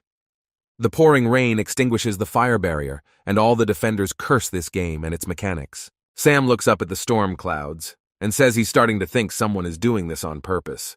The horde begins to pile on top of each other, trying to overcome the castle wall, and the defenders begin to get nervous again. The defenders drop a special mixture on the climbing dead, which throws them down. However, the dead do not give up and stubbornly continue to climb the steep walls. One of the dead invaders makes it over the wall and begins to climb onto the final ledge. However, he is interrupted by Stan, who sends the dead man down with one blow of his machete. Sam shouts to his allies not to give up, adding that victory will be theirs. With these words, one of the allies approaches him and says that victory will truly belong to them and puts a pistol to the back of his head. Todd again turns out to be the traitor, who adds that, unfortunately, Sam will not see this victory. There are only 3.5 hours left until the end of the event, but the number of live players drops to 59. Sam asks Todd why he wanted to kill him, sincerely not understanding his motivation. Todd says he wanted to ask Sam this same question more than once before, adding that Sam got in his way every time he was about to come up with the right solution. Sam says all Todd had to do was hide and wait, but even there he disappointed him. Todd tells the main character that he made a deal with zombies who guarantee his safety if he kills Sam. Sam says Todd has said enough, so his time is up. After these words, a shot is heard and Todd receives a bullet near his heart, which is why he does not have time to shoot and falls to the ground. Astrid, who has been watching what is happening all this time from a nearby tower of the castle, reports that the task has been completed and examines Todd from afar. Todd realizes that Sam suspected him of betrayal all along, which is why he prepared so thoroughly. The main character tells Todd that he put a bug on him and noticed that he stood in one place for too long, adding that after that, anyone would begin to suspect something was wrong. Todd, barely holding back the pain from the wound he received, says that Sam shouldn't rejoice too early, since he still won't be able to win this fight since he didn't take into account one important factor. Sam turns to Todd and asks him what he means by those words. Suddenly, a familiar voice is heard behind him, saying that Todd meant him. Turning around, Sam notices Alexis, who asks Sam if he expected to see him, adding that they have finally met again. Alexis explains that it was actually the pills he took while chasing Sam that actually allowed him to control the living dead. He does not have time to finish his speech, as Astrid decides not to drag on and shoots him in the head with a large-caliber sniper rifle. Astrid asks Alexis if the pills helped him deliver shorter speeches. Alexis replies that he has now gained full immortality, and Astrid sees that Alexis's health points have not changed at all despite being hit in the head. Astrid is surprised and asks how this is possible, suggesting that Alexis started using cheats. Sam takes out his spear and tells Astrid to go help others, leaving Alexis to him, to which he just laughs arrogantly. Alexis says that all their attempts are in vain, since zombies will follow him wherever he goes, adding that this fortress will very soon be filled with the living dead. Sam says that then he will finish him off first and rushes at him with his spear. He easily pierces Alexis's body, but he only laughs in the protagonist's face, calling him a pathetic idiot, and adds that physical attacks do not harm him. After these words, he grabs the protagonist by the throat and easily lifts him into the air to throw him. Deciding to finish Sam off as quickly as possible, Alexis hits him against the stonework with all her might, breaking the side of the watchtower. Alexis gloatingly asks Sam what it's like to lose when he almost won. Sam replies that there is no feeling worse than this, because he has already been through such torment once. With these words, he knocks Alexis's hand from his neck and grabs his spear. Grabbing the shaft of his spear, Sam instantly ignites it just by touching it. He says that he never wants to feel something like that again, after which he plunges the burning part of the spear deeper into Alexis's body. The flames begin to devour Alexis's body, and he shouts that this is impossible, not understanding where Sam got such abilities. Sam flashes back to the moment when he will receive his title for consecutive fire kills. He recalls that, among other things, he then received another completely random title. As a reward, he received a card that could teach him a specific skill when used. That card turned out to be an arsonist card, which can teach the wearer how to manipulate the element of fire. Sam says that fortunately, he lubricated the spear with flammable materials, adding that he had no idea that such skills would be useful to him. Alexis shouts that this is impossible, adding that he was supposed to be completely immortal. However, the flames quickly consume him, and Sam receives 500 points for destroying the leader of the army of the living dead. Sam sarcastically remarks that this is another victim who fell before the great barbecue master. However, the main character decides not to rejoice ahead of schedule and turns to his defenders. Seeing that things are getting worse and worse, he realizes that the real battle is yet to come. The system notifies everyone that players have 2 hours and 19 minutes left to survive, adding that only 47 players remain alive. Hordes of the dead, in tireless attempts to get to the tower, form giant mountains of corpses, along which other zombies climb to the goal. Stan begins to be overwhelmed by numbers, and he switches to a machete, scattering opponents in different directions. Only 39 players remain alive, and Astrid says that there are too many dead people. Another 5 players die, and Shen holds his position with his last strength, shouting in despair that the zombies are coming in an endless stream. Sam continues to shoot opponents one after another and tries to understand why nothing has changed after the murder of the leader of the dead, expressing hope that the game did not throw them an event in which it is fundamentally impossible to win. Todd, sitting nearby, tells the main character that they are alike, because in the end they will both lose this round.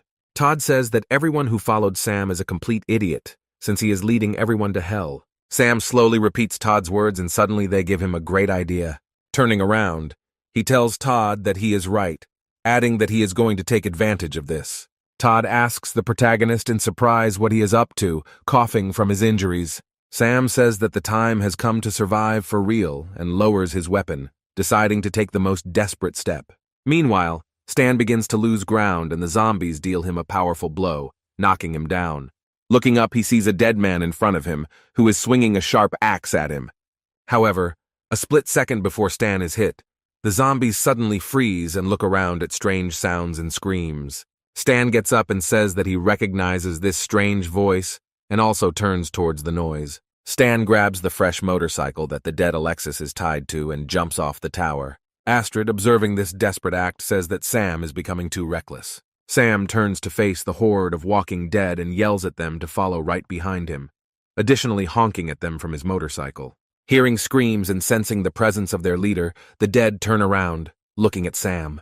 A second later, they abandon all their attempts to siege the castle and head towards the main character. The system notifies players that they need to survive for 1 more hour, and Sam says that his chances are about 1 in a million, but he will still take advantage of this opportunity. Stan gets up with difficulty and asks the others not to tell him that Sam is thinking about sacrificing himself so that they can win.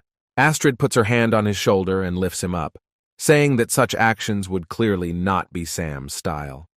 They both agree that Sam is clearly the type of guy who will survive the most impossible situations. Meanwhile, the crowd of dead continues to follow Sam, activating mines that they had previously avoided. Sam says that everything is going according to his plan, adding that if he didn't mess anything up, then the fun begins now. Soon after these words, heavy bombs begin to fall on the crowd of living dead, causing powerful explosions. Astrid opens the map and sees that the area where Sam led the dead has been selected as a location for carpet bombing. She is surprised at Sam's insight and says that she would not be surprised if he also predicted her appearance. After an hour of intense bombing, all that remains of the zombie horde is a huge field of mutilated bodies lying on the ground. The system reports that only 26 players are left alive, adding that there are 17 minutes left until the end of the event. Astrid stands on top of the siege wall and scans the horizon, worried that Sam still hasn't returned. Shen tells her that according to his rough calculations, all 26 survivors are in their fortress, concluding from this that Sam most likely did not survive. Astrid says that this is impossible, adding that Sam is not the kind of person who gives up so easily. A minute later, a small black dot appears on the horizon, rapidly approaching the castle. Astrid realizes that this point is Sam, returning to the castle on a motorcycle, and says that he never ceases to amaze her. Climbing up the castle wall, Sam asks the others if they were expecting him to return, adding that he is safe and sound. Shen and Stan surround him, saying he's acting like a fucking genius, adding that it was the coolest thing they've ever seen. Astrid, however, grabs him by the collar and pulls him aside, asking him what the hell he's doing. She questions him about how he could do something so dangerous, adding that he doesn't rely on his teammates at all. Sam smiles and says he gives his word that he won't act so recklessly again. The system notifies all players that they have won the Billions mission, adding that all surviving players receive 500 points, and all survivors become eligible for further scoring. Sam smiles at the notification, saying that they have finally completed the first round of the tournament. Astrid looks closely at Sam and asks him if he forgot something important. Meanwhile, Todd is trying with all his might to crawl to safety in the besieged castle. Todd tells himself that he just needs to wait a little, and victory is in his pocket. Suddenly he hears the sound of approaching footsteps, and a voice that asks him where he is going.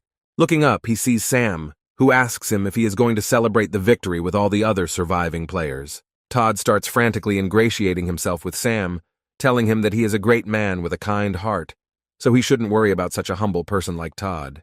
He kneels in front of Sam and says that he repents of his sins, asking him for mercy, and adding that he will help him in the next rounds until he dies. Sam replies that Todd only says this until it suits him. However, after a second, he smiles and says that he can even forgive him for all his actions. Todd sits up happily and asks Sam if he will truly forgive Todd. A second later, a bullet flies into Todd's head and he falls dead on the stone floor. Sam, walking away from the cooling corpse, tells him that he lied to him, adding that he will never be able to forgive the betrayal. After some time in the real world, a TV show discusses the topic that a player named Sam is too strong. The presenters participating in the discussion are divided on whether Sam is just an experienced player or an ordinary cheater. Visitors to the cafe where this program is shown are also suspicious of Sam's successes, believing that he is somehow cheating. Stan, Astrid, and Sam, sitting in this cafe, laugh at what is happening, and Astrid tells the main character that he already has fans. Sam says that many people on the internet accuse him of using cheats, adding that his identity would have been distorted long ago if not for their information. Astrid says that she herself suspected Sam of using cheats, since he knew the exact time and location of safe places and bombing zones. They check the scoreboard and find that Sam and Astrid are in the first two places respectively among all the players in the tournament. Stan asks Sam how he knows so much about the first round, adding that Sam is definitely hiding something. Sam tells him that, unfortunately, he won't be able to tell them anything, but he hopes that they can continue to fight together as teammates. Astrid replies that in the next round they may not be on the same server, which means they will not be able to group. Sam agrees with her, saying that even if the first round cleared 99% of the players, the remaining ones still hit.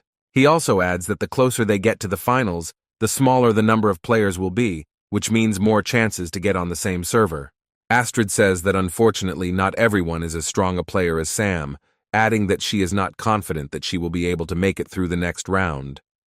Stan looks at Astrid with concern and asks her what she means by these words. Sam replies that he suggested they meet not only to sit in a friendly atmosphere and drink coffee. He says that usually cheats are the manipulation of game data that strengthens the player, but in the conditions of KOG, the use of cheats is almost impossible. He adds that what he is about to offer them is a deception that does not meet the criteria of cheating. Astrid and Stan are surprised by Sam's proposal and ask him what he means. Sam smiles and says that he is offering them the most important thing he can, which is information. He clarifies that the phone he brought them contains detailed information about the next round, which is about to begin. After some time, Sam comes to his home, where his computer setup with a virtual reality helmet is already waiting for him.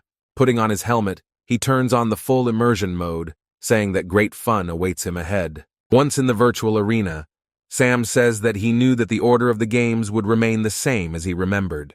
The system says that the second round is dedicated to a game called the Endless Tower, in which the player, using magic cards and winning numerous fights, must reach the top and move on to the next stage. Players are surprised by such strange rules and try to understand what kind of cards they should use. An arena materializes in front of the players, in which a lonely silhouette of a person can be seen. The light illuminates a person in the arena, and it turns out to be an extremely expressive presenter, who introduces himself by the name Dance. Sam notes that even the host hasn't changed a bit since their last meeting. Players publicly express dissatisfaction with Dance's appearance, saying that it would be better if some beautiful girl performed instead of him. Dance doesn't appreciate the criticism and throws a microphone at one of the players, saying that he is a professional MC, so their caustic comments are inappropriate. However, after a second he pulls himself together and asks for forgiveness for this excess, after which he says that it's time to explain the rules of the second round. He reveals that the players are now in a tower filled with traps and monsters, adding that they need to reach the top, passing floor by floor, and only in this way will they be able to achieve victory. According to him, the difficulty increases with each floor, but each player during the game will receive 3 types of different cards as a reward. There are 3 types of cards in total, of which the red cards are the attack card, the yellow card corresponds to the goods card, and the blue card corresponds to the effect cards. A girl appears among the players and tells Dance that many players do not have weapons and equipment, so if they meet a monster on the first floor, the game will immediately end for them. The crowd picks up on this and asks Dance why he can't give them the weapons from the previous round, adding that they can't start the game empty-handed. Dance says players now have the opportunity to spend points on cards that are selling at the lowest price. He adds that the cost per card is an incredibly modest 1,000 points. Players begin to actively protest, saying that this price is too unfair, and players with low points are left out of business. Dance tells the players not to invent illusions for themselves, since even in this game the strong become stronger, and the weak become weaker, as this is the true nature of the world. He adds that some players manage to get out of the first round due to luck, but this tower will eliminate all the weaklings from the competition. The expressive presenter says that they have half an hour to decide whether they should buy cards, but after the game starts, this option will be blocked. The players become discouraged and decide not to spend many points since they won't be able to win this competition anyway. Dance says the players are too hesitant for those in the second round and is surprised that they decided to give up before the second round even started. One of the players raises his hand and says that he would like to buy himself some cards. Dance hears the player's voice and turns around sharply to get a good look at the player. He tells the player that he should think carefully, since one card is worth 1,000 points. The person willing turns out to be Sam, who asks the presenter to sell him 7 cards. Dance looks at Sam in surprise, telling him to quit his jokes, because we are talking about 7,000 points. Suddenly the players recognize Sam, saying that he is the player in first place in terms of points. Sam smugly lowers his head and says that they were truly brave, because it was he himself. Players immediately begin to remember all his achievements, saying that he is a cheater who uses cheats. Sam loses his temper and says that he has never cheated or used cheats in his life. However, the crowd of players is not impressed by his heartfelt statements and continues to insist on his own. Sam takes out his spear and tells the other players that if they hate him so much, then they have a few options. He adds that anyone can try to kill him this round if they want to. One of the players calls Sam a pathetic braggart, adding that he will definitely deal with him this round. Other players pick up on this idea, promising to smash Sam into the wall as soon as they get the chance. The girl watches Sam's act of narcissism and mentally admits that he irritates her very much. Dance watches what is happening and mentally notes that the morale of the players is gradually increasing because of Sam. Sam turns to the host again and says that he still wants to buy 7 cards and asks him if there is any problem with this. Dance smiles broadly and says that the buyer's word is law to him, after which he snaps his fingers. A whole bunch of cards appear in front of Sam, turned face down towards him, and Dance says that the cards in the store are randomized and wishes him good luck. Sam thinks about it and realizes that since the order of the cards is random, his memories from the past will not help him in any way in this situation. He decides to poke at random and chooses a random card that catches his eye. He says that he will now show everyone what the power of a player with exceptional luck really is. The room is illuminated by golden light and the players shout that they don't believe that the main character got the rarest card possible. Sam realizes that he has hit an incredible jackpot and decides to see what he got for the prize. Unfortunately, Sam gets a card that is a joke from the developers, since it does absolutely nothing, despite its rarity. Players look at Sam's card in bewilderment, not understanding why, with a cost of 1,000 points, such ridiculous copies can be found among them. Sam decides that he doesn't need this card and throws it into the air, after which, with a slight movement of his spear, he cuts it in half. The players are shocked that Sam got rid of items worth 1,000 points so easily, even though he had extremely low practicality. Dance says the company won't refund points for torn cards, asking other players to be more reasonable. Sam replies that it's okay since it's just a small amount of points that he can easily earn back. Sam continues looking through the cards, deciding to choose one for his collection. Turning his gaze to the other half of the deck, he decides to tear up a few random cards that he doesn't like. As a result, Sam chooses 3 cards, saying that he won't need more cards. The players look at Sam's action and say that wasting points left and right is a very unwise and stupid act. Sam turns to the players and says that if they doubt, they will definitely lose. After these words, the players, one by one, also express a desire to purchase cards with all their money in order to try their luck. Dance asks everyone to take their time and follow the first-come, first-serve rules, adding that there are enough cards for everyone. The girl looks at Sam in surprise, not believing that Sam restored everyone's will to fight with just one action.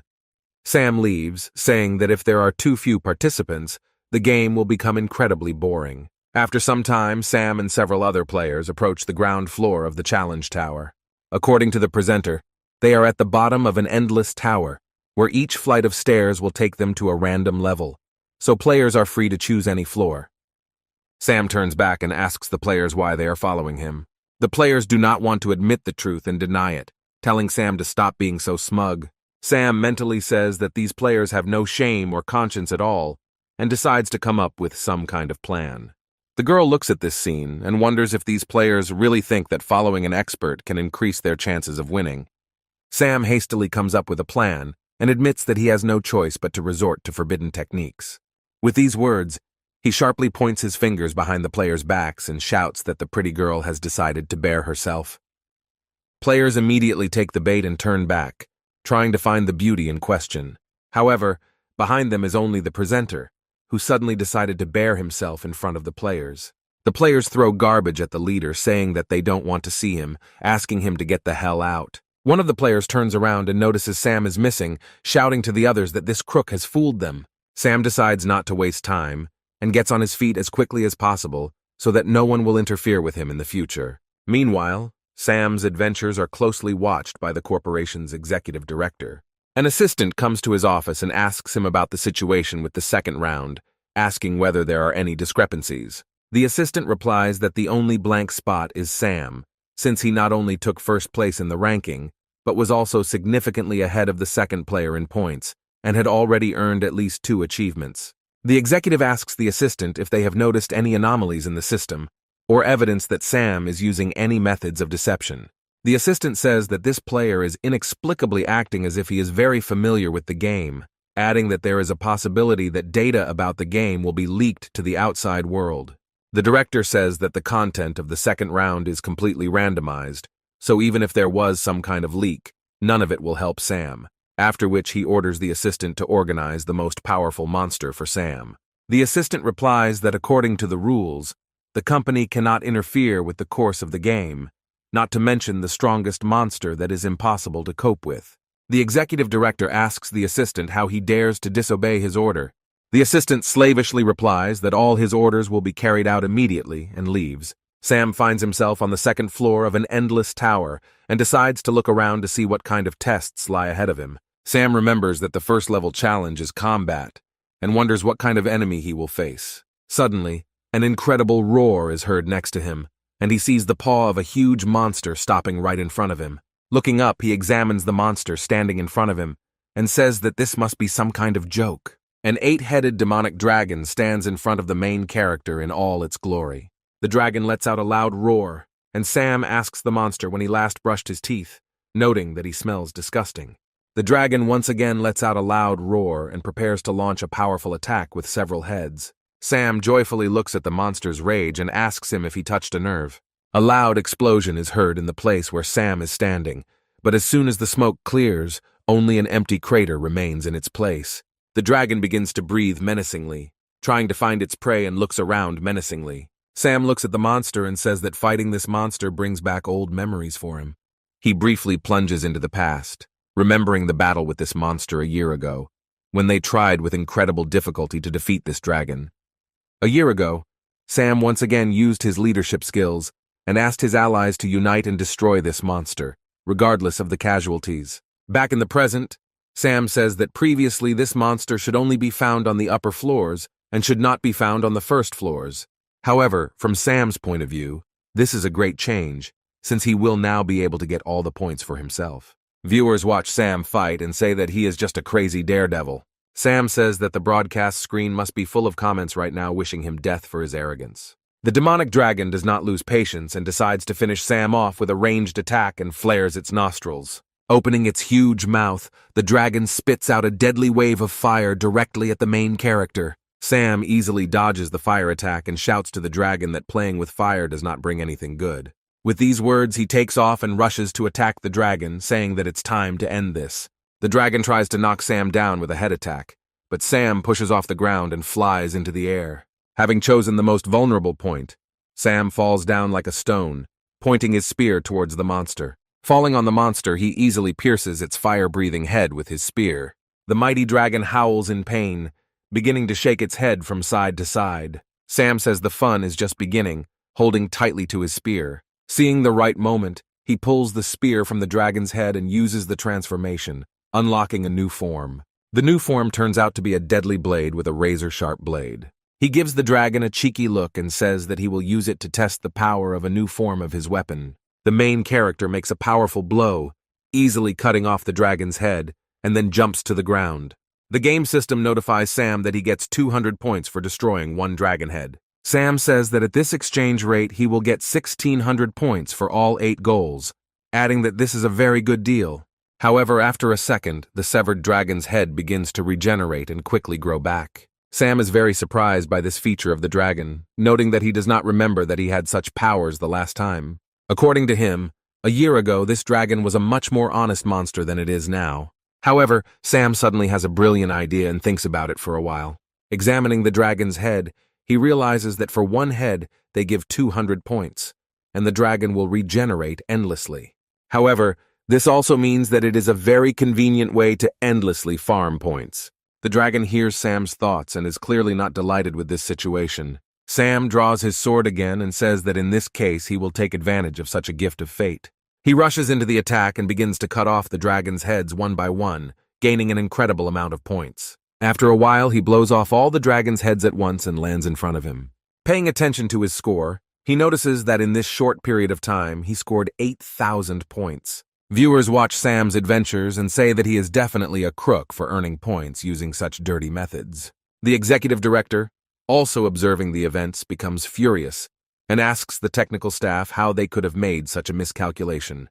According to him, such a low-level farming exploit should not exist in their game. The staff says that this boss was supposed to destroy any player at this stage, so they did not expect this to happen. Another employee asks the director what they should do now, adding that they cannot change monster data. The director calls his subordinates idiots, saying that they have no choice but to add special restrictions. Turning to the monitor, he adds that Sam is truly an amazing player, since because of him they are forced to change the rules of all playing areas.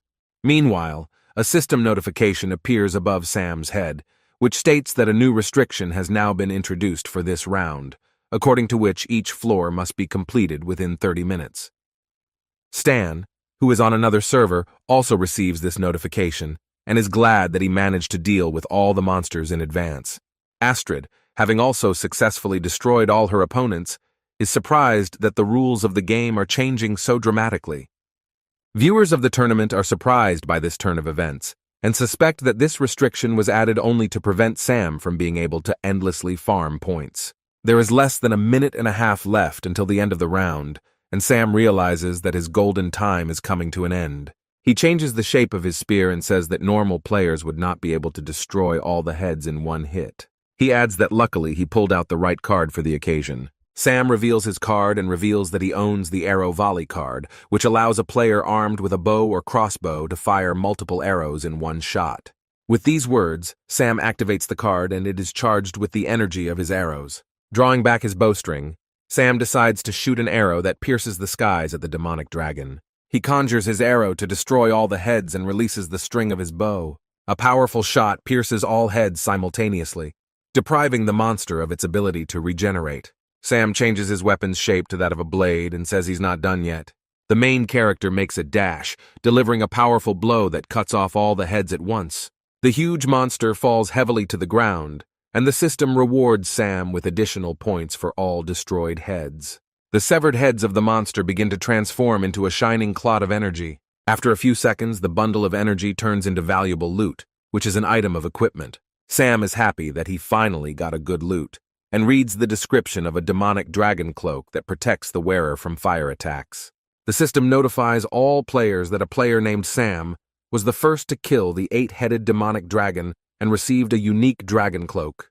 The girl who was previously watching Sam on the ground floor of the tower notices this notice and hopes that she will not meet him in this competition. Meanwhile, the same notification sounds on the tournament broadcast, which is why viewers are again surprised at how Sam manages to take the best rewards. Former participants look at his successes with envy and suspect that he is an agent of the company holding this tournament. Astrid also notices this notice and says that it wouldn't hurt for Sam to act a little more modestly and not show off at every opportunity. Stan, watching this, says that he is not at all surprised that Sam shows himself to be the best. His opponent asks if he knows this divine player who is at the top of the list of players. Stan happily replies that he not only knows Sam, but is also his comrade in arms. Meanwhile, Sam decides to try on the cape and notes that despite the average attributes, the cape looks damn stylish on him. However, his next ritual of narcissism is interrupted by a system notification, which informs him that he has only 13 seconds left to move to the next floor. Sam is surprised that the timer continued to run, despite the fact that he had already dealt with the boss and calls the game unfair. However, realizing that justice is not on his side, he makes every effort to fly up the stairs at full speed to the next floor. Running up to the room, Sam kicks down the door, and realizing that he made it in time, stops to catch his breath for a while. Looking up, he notices that 3 players are waiting for him in the room on the next floor, among whom is a girl whom he had previously seen at the very beginning of the tower. Having looked at her closely, he remembers that in his past life, she was a very skillful and strong player. Sam introduces himself and says that he is honored to be with such a beauty. The girl replies that Sam's notoriety precedes him, so everyone in this room knows about him. A girl sitting nearby says that Sam is the strongest player among all, adding that she is his little fan, and introduces herself as Martha. The older man says he never knew he would be facing 2 strong players and introduces himself as Francis. Sam decides to introduce himself again and asks the girl what her name is. The girl replies that her name is Morrigan, and says that they can finish the formalities, since her only goal is to complete this floor. A screen appears in front of the players, on which a message is displayed, according to which the theme of the second floor is in Quest Room, in which players need to find a key that can open the door to the next floor. Sam admits that, unfortunately, he is very bad at all things that do not relate to combat. Martha reports that she often goes to escape rooms, so she understands them very well. Morrigan says that this game may be different from the ones Martha has previously participated in, as the difficulty is greatly increased. Sam says that if this is an escape room, they won't be able to go to the next floor until they find the key. Francis points to the box lying on the table and says that perhaps this is the key to the solution. Sam reaches for the box and says that if he is right, then this task is too easy. Sam decides to shake the box a little, but Morrigan immediately gives him a good slap on the head. Taking the box in her hands, she carefully examines it, carefully rotating it in her hands. Martha comes up to the main character and strokes his head, saying that everything will heal soon. Morrigan says that they need to be careful, as there could easily be a trap inside. Having carefully examined the box, she draws attention to the fact that there is an inscription on it, according to which the players need to find the key. Marta says that this is exactly how the quest rooms are designed, explaining that one riddle in them leads to another. Thus, having solved them all, they will be able to go through this floor. Francis says that this room is not very large, suggesting that everyone look for the key. Morrigan asks Sam what his thoughts are on this plan. Sam replies that he sees no other options and decides to join the search for the key. Players begin searching for the box, looking into every corner and checking every possible location. After some time, Morrigan says that she looked everywhere but did not find any clues. Martha says it looks like she'll have to act on her own to get everyone out of the deadlock. With that, she pulls out an effect card that helps the wearer look for clues. Sam notes that this ability is incredibly interesting, and Francis notices that the piano is illuminated in red. Sam says they were supposed to be looking for the key and wonders why the piano was the key. Morrigan says that in addition to a simple lock key, this could also mean a treble clef. She adds that if the key is the piano keys, then if you play a specific melody, the riddle will be solved. Sam sits down at the piano and says that he knows how to play the piano a little and asks his companions to give in to him. He tells Morrigan that he can play this melody without any difficulty and stretches his fingers. Martha is surprised by Sam's abilities, admiring the fact that he also has musical skills. Morrigan asks Sam if he really knows how to play the piano. Sam says that he was taught music as a child, so he can easily cope with this task. Sam says that now he will charm his companions with his musical talents and begins to perform. Sam's musical talents are only as great as his self-esteem, and he fills the room with an incredible cacophony of sounds. Morrigan decides to end Sam's life so as not to go through this torture and asks him if he really knows how to play the piano. Sam stupidly replies that in kindergarten the teacher personally taught him music lessons. Morrigan breaks free from the hands of Martha and Francis and begins to beat Sam without sparing his strength. Sam asks Morrigan why she is so cruel, saying that one of his friends has the same habits, to which Morrigan replies that now is not the time to fool around and sits down at the piano. Morrigan starts playing the piano and plays a very beautiful melody, hitting all the notes with ease. Martha enjoys the music, saying that this melody is truly divine. Francis notes that despite the fact that he is not very good at music, he really enjoys listening to Morrigan play. Morrigan completes the melody, and her companions enthusiastically applaud her. The box makes a click and its lid opens, and Martha happily runs to check its contents. Sam asks Morrigan about the name of the tune she performed so skillfully. Morrigan replies that it is a very sad foreign melody called The Moth and the Flame. This name makes Sam think, and he begins to think about what it could mean. Suddenly he realizes the catch and shouts at Martha to urgently run away from the box. A small flamethrower appears next to the box and showers little Martha with a stream of flame. Sam yanks Martha away and climbs out to safety, asking the girl if she's okay. However, looking down, he sees that all that remains of the child is a charred body. Sam punches the wall in rage, saying that if he had known about this earlier, he would have saved the child. Morrigan calmly replies that Sam shouldn't blame himself, since he couldn't have known for sure that the title of the song was the key to the trap. Francis points out that Martha only lost the game and is still fine in the real world. He adds that the most important task now is to obtain the key hidden in the box. Sam looks around and says that it looks like there is no fire extinguisher here, and if the box burns to the ground, they will lose. Morrigan asks that this task be left to her and takes out the red tournament card. Morrigan's card turns out to be a tidal wave effect, allowing her to create violent waves that attack enemies. Morrigan easily puts out the fire, leaving the box safe and sound. Morrigan regrets that the fire broke out so quickly, saying that otherwise she could have saved Martha. Francis expresses the hope that no more traps await them. Sam says that in case of emergency, his coat has resistance to fire, so he will take the box. Taking the box, Sam examines the contents and is surprised that the key looks very strange. The key turns out to be 3 balls of red, yellow, and blue. A system screen appears in front of the players, which states that after breaking the glass ball, each player will receive 1 clue, adding that one of the clues will be false, but all players will have to tell about their clues and find a way to leave the floor. Sam says that if the said system is true, then they should break the balls and get the information, after which they will put all the information together and find a way out. Sam, Morrigan, and Francis simultaneously break the balloons and briefly plunge into cyberspace. Sam feels the system telling him that victory requires sacrifice and returns to the real world. Opening his eyes, he tells his companions what the system told him. Morrigan replies that she received a hint, which states that she needs to have an eye for the difficult path. They both ask the sadly silent Francis what clue he got.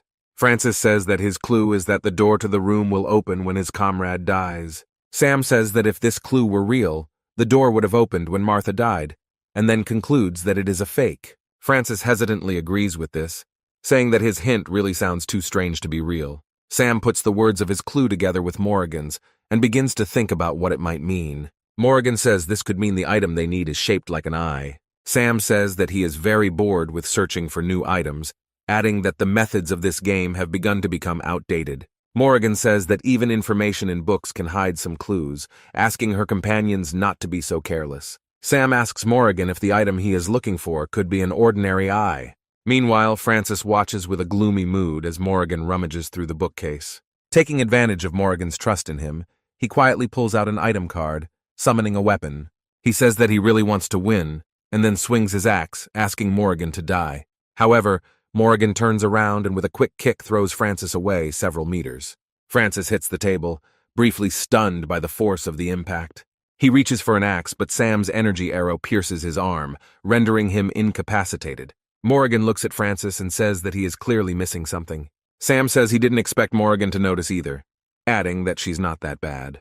Sam turns to Francis again and demands that he tell them what his clue really was. Francis holds his injured arm and desperately says that if he hadn't stopped him, they would have already won.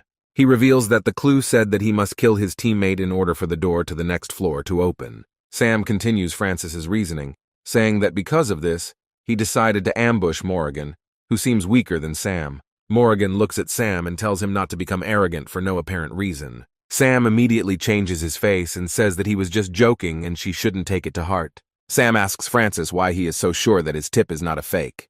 Francis loses his composure and says that it is obvious since Sam's clue states that victory requires sacrifice, which means they are consistent. Sam says that from a logical point of view, Francis's words make sense and he almost believed them.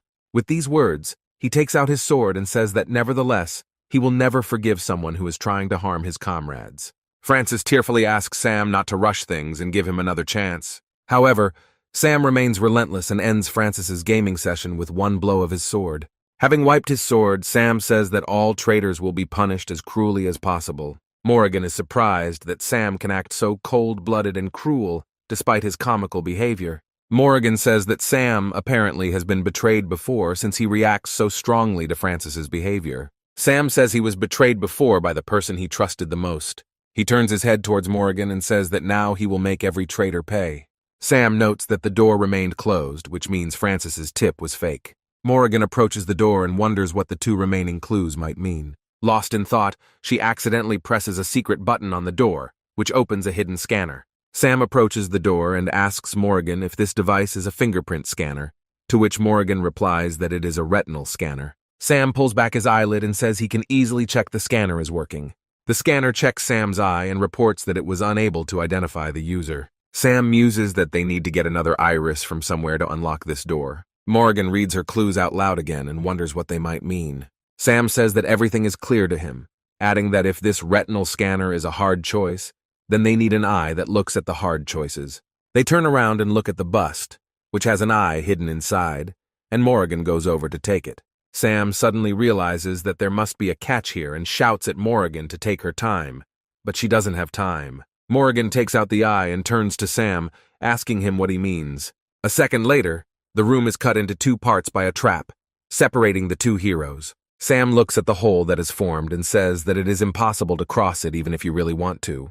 Sam remembers his clue and realizes that the sacrifice means that he must leave Morrigan here to get out on his own. Morrigan says that she was too careless, believing that this would be the end of her participation in the tournament. With these words, she shouts to Sam so that he does not lose his eye and throws it over the abyss into the hands of the main character.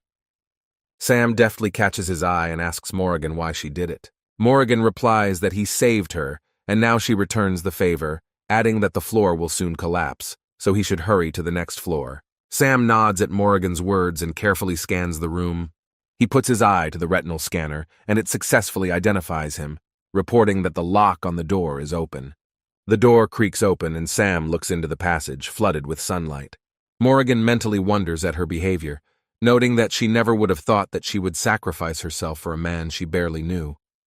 Suddenly, an arrow with a rope attached flies near her and crashes into the wall behind her. Sam takes out a metal rod and uses it to roll towards Morrigan.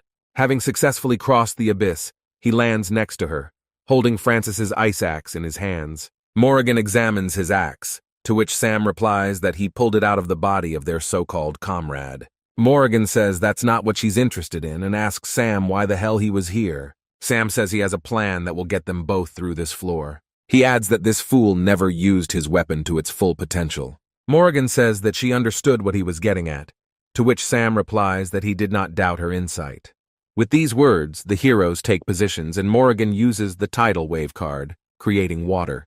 As soon as the big wave reaches the opposite edge of the abyss, Sam shouts that it's time to act and throws his axe forward.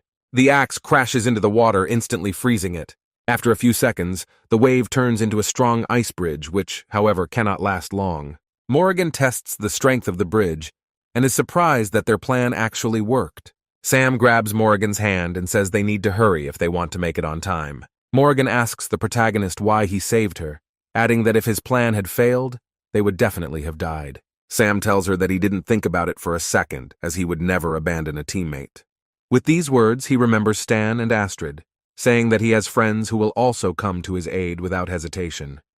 Morrigan asks him who his comrades are, to which he replies that he will definitely tell about them later. After some time, they reach a room in the center of which there is a notice saying that the next stage must be completed alone. Sam tells his companion that they will have to separate, adding that they will definitely meet after this stage. Sam adds that he wishes her luck in getting through this stage. Morrigan turns around with a smile and waves at him, wishing him the same. Sam enters the emerging cyberspace and wonders what awaits him next. A second later, he notices a razor-sharp knife flying at his face at great speed. The bearer of this knife is Todd, previously killed by Sam in the first round, who screams at the protagonist to die immediately. Realizing that Todd is wearing the armor in which he killed him the first time, Sam is surprised and only manages to squeeze out a few curses at Todd.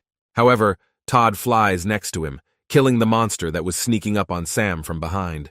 Turning around, Sam can't believe his eyes and asks Todd what's going on here. Todd puts his hand on Sam's shoulder and tells him not to stand there, adding that they are at the last stage and they need to work together. Sam suspects that all the jokes about reincarnation were illusions and wonders whether what is happening is real. Absorbed in thought, he does not notice how a huge monster appears behind him, trying to devour Sam in one sitting. At that same second, out of nowhere, Stan jumps out and tells Sam that he will get the points for this monster. Swinging his sword, he cuts off the head of a huge monster with one blow. He is answered by Astrid, who says that Stan can deal with all the monsters on Earth, and she will take on the flying creatures. With these words, she makes many well-aimed shots, killing the flying monsters one by one. Suddenly, out of nowhere, a horde of monstrous beasts appears in front of the heroes, rushing headlong towards them. Morrigan comes to the aid of the heroes, who says that they are only showing off, accusing them of being unreliable. Raising her magic staff above her, she activates the instant flood skill, creating a huge tsunami. The wave instantly covers the monsters, sweeping them all off the face of the earth. Sam observes the coherence of his comrades and says that they have all become incredibly strong. Suddenly, Stan comes up behind the main character and puts his hand on his shoulder, asking him why he stands rooted to the spot. Sam turns around and sees all his comrades in full combat readiness. Astrid approaches him and asks him if he is nervous about being so close to the championship. Sam looks at Astrid and asks her what she means by that. Morrigan replies that their team's victory is in their pocket, adding that as their leader, he will be the one to receive the championship title. Todd says that it was thanks to Sam that their team was able to reach this stage and asks him not to forget about them when they take first place. Approaching the edge of the building, Sam notices huge crowds of players chanting his name. Meanwhile, in the real world, a journalist interviews one of the tournament's creators, asking him why the current stage of the competition is structured this way. The creator responds that among the tower's many stages, they have created a floor that will show players what they desire most. The journalist asks the creator why they chose such a test, if the goal of the KOG tournament is to find the best player. The creator replies that this stage is designed to test the character of the players, adding that if they cannot overcome temptation, then they will never be able to become the owner of the championship title. Meanwhile, one of the participants sees a handsome guy in her stage who says he can teach her how to play basketball. However, after a second it turns into a terrible monster and instantly kills the unsuspecting victim. Meanwhile, Stan is in his stage hugging the girl, who hugs him and asks him to promise that they will always be close. She also turns into a terrible evil spirit who is going to finish Stan off with one blow. Stan hugs this creature tightly to him, saying that he misses him very much. But after a second he pulls her away from him, saying that disturbing the dead in this round is too much. With these words, he grabs his machete and cuts the creature in two, pretending to be a person dear to him, passing to the next stage and receiving 1,000 points as a reward. Astrid, meanwhile, is transported to the esports arena, where she and her former squad are crowned world champions. Her teammates hug her, offering to celebrate their victory that night by going to a restaurant or karaoke. Astrid admits that she always dreamed of winning the championship as a representative of this squad. Meanwhile, her friends turn into clay monsters, trying to devour her body. However, after a second, accurate fire from pistols causes the monsters to turn into a sieve and die. Astrid looks back at the bodies of the monsters and blows away the smoke from the barrels of her weapon.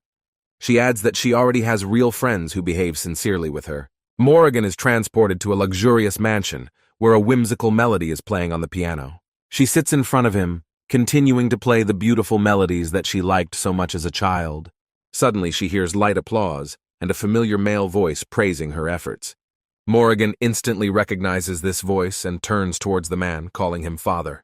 Morrigan's father tells her that in a couple of years her musical abilities will definitely surpass his own. He comes up to her and says that he will be just as happy if she does what she wants. Morrigan calmly uses the tide card, washing her father away, slamming him into the wall. Rising to her feet, she says that this test turned out to be incredibly boring, since only complete idiots would fall for this trick. Meanwhile, Sam is basking in the glory and rejoices that with such strong allies, he can easily take first place in the tournament.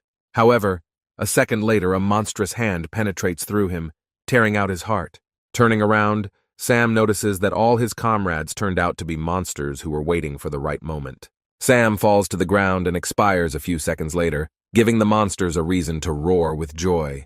However, a second later Sam appears behind them, saying that he gives this simulation its due, noting its veracity. Looking at the monsters, he says that his idea of using a special card before the stage was the right decision. With these words, he shows the monsters the sacrificial lamb card, which allows the bearer to create their own copy that does not have combat skills. After that, he takes out his bow, saying that he hates traitors more than anything in the world. Quickly taking aim, he shoots the monster that imitated Todd in the head and punches a huge hole in it. Without allowing the monsters to come to their senses, he rushes into the attack, instantly executing another monster. Having finished with all the monsters, he notes that these monsters are too weak, suggesting that the most difficult part of the test is overcoming the illusion. The system notifies the main character that he has successfully passed the test, awarding him 1,000 points. He turns around and sees a staircase appear, leading him to the next stage. For a second, he thinks about whether his comrades managed to cope with this test and goes inside. The fourth floor turns out to be the Labyrinth of Death, in which the player's health will gradually decrease, but killing other players can replenish it. The system adds that to win the player needs to reach the very center of the maze and wishes everyone good luck. Sam doesn't have time to walk even a few tens of meters when two players appear behind him, rejoicing that they have found their next victim. Sam hears their conversations and turns in their direction, looking carefully. The players tell Sam that if they don't kill him, their health will very soon be reset, and ask them not to take it personally. Sam just raises his hand in the air and starts counting down from 3. One of the players asks him what he is counting, adding that he would be better off counting the last seconds of his life. Sam doesn't pay attention to their words and continues counting down, saying that there are 2 seconds left. Another player says that Sam is just trying to seem cool, adding that he will die now and replenish their health. Sam raises one finger and gives his opponents a menacing look. At the same second, a huge tidal wave appears next to Sam's opponents. Before they have time to react, players are caught in a trap and swept away by the turbulent current. They are thrown out of the labyrinth to the lowest floor. Sam looks down at them, surprised that they couldn't hear such a loud sound of water. Without turning around, He tells the people approaching him that only Morrigan can have such a water attack. Having stood in a beautiful pose, he greets Morrigan, saying that she was delayed at the previous stage. However, in front of him is a huge, pumped-up man in a woman's suit, who happily greets him. Sam looks at the new guest with undisguised surprise and asks him who he is. A second later, Morrigan approaches them and introduces the man as her classmate named Alice, adding that they met on the way here and decided to team up. Sam continues to stand rooted to the spot, even more surprised by the new details, saying that Alice's name suits her very well. Alice shyly covers herself with her hand and coquettishly asks Sam not to make her blush. Sam realizes that he has run out of all his arguments, and so he decides to just rest a little, standing still.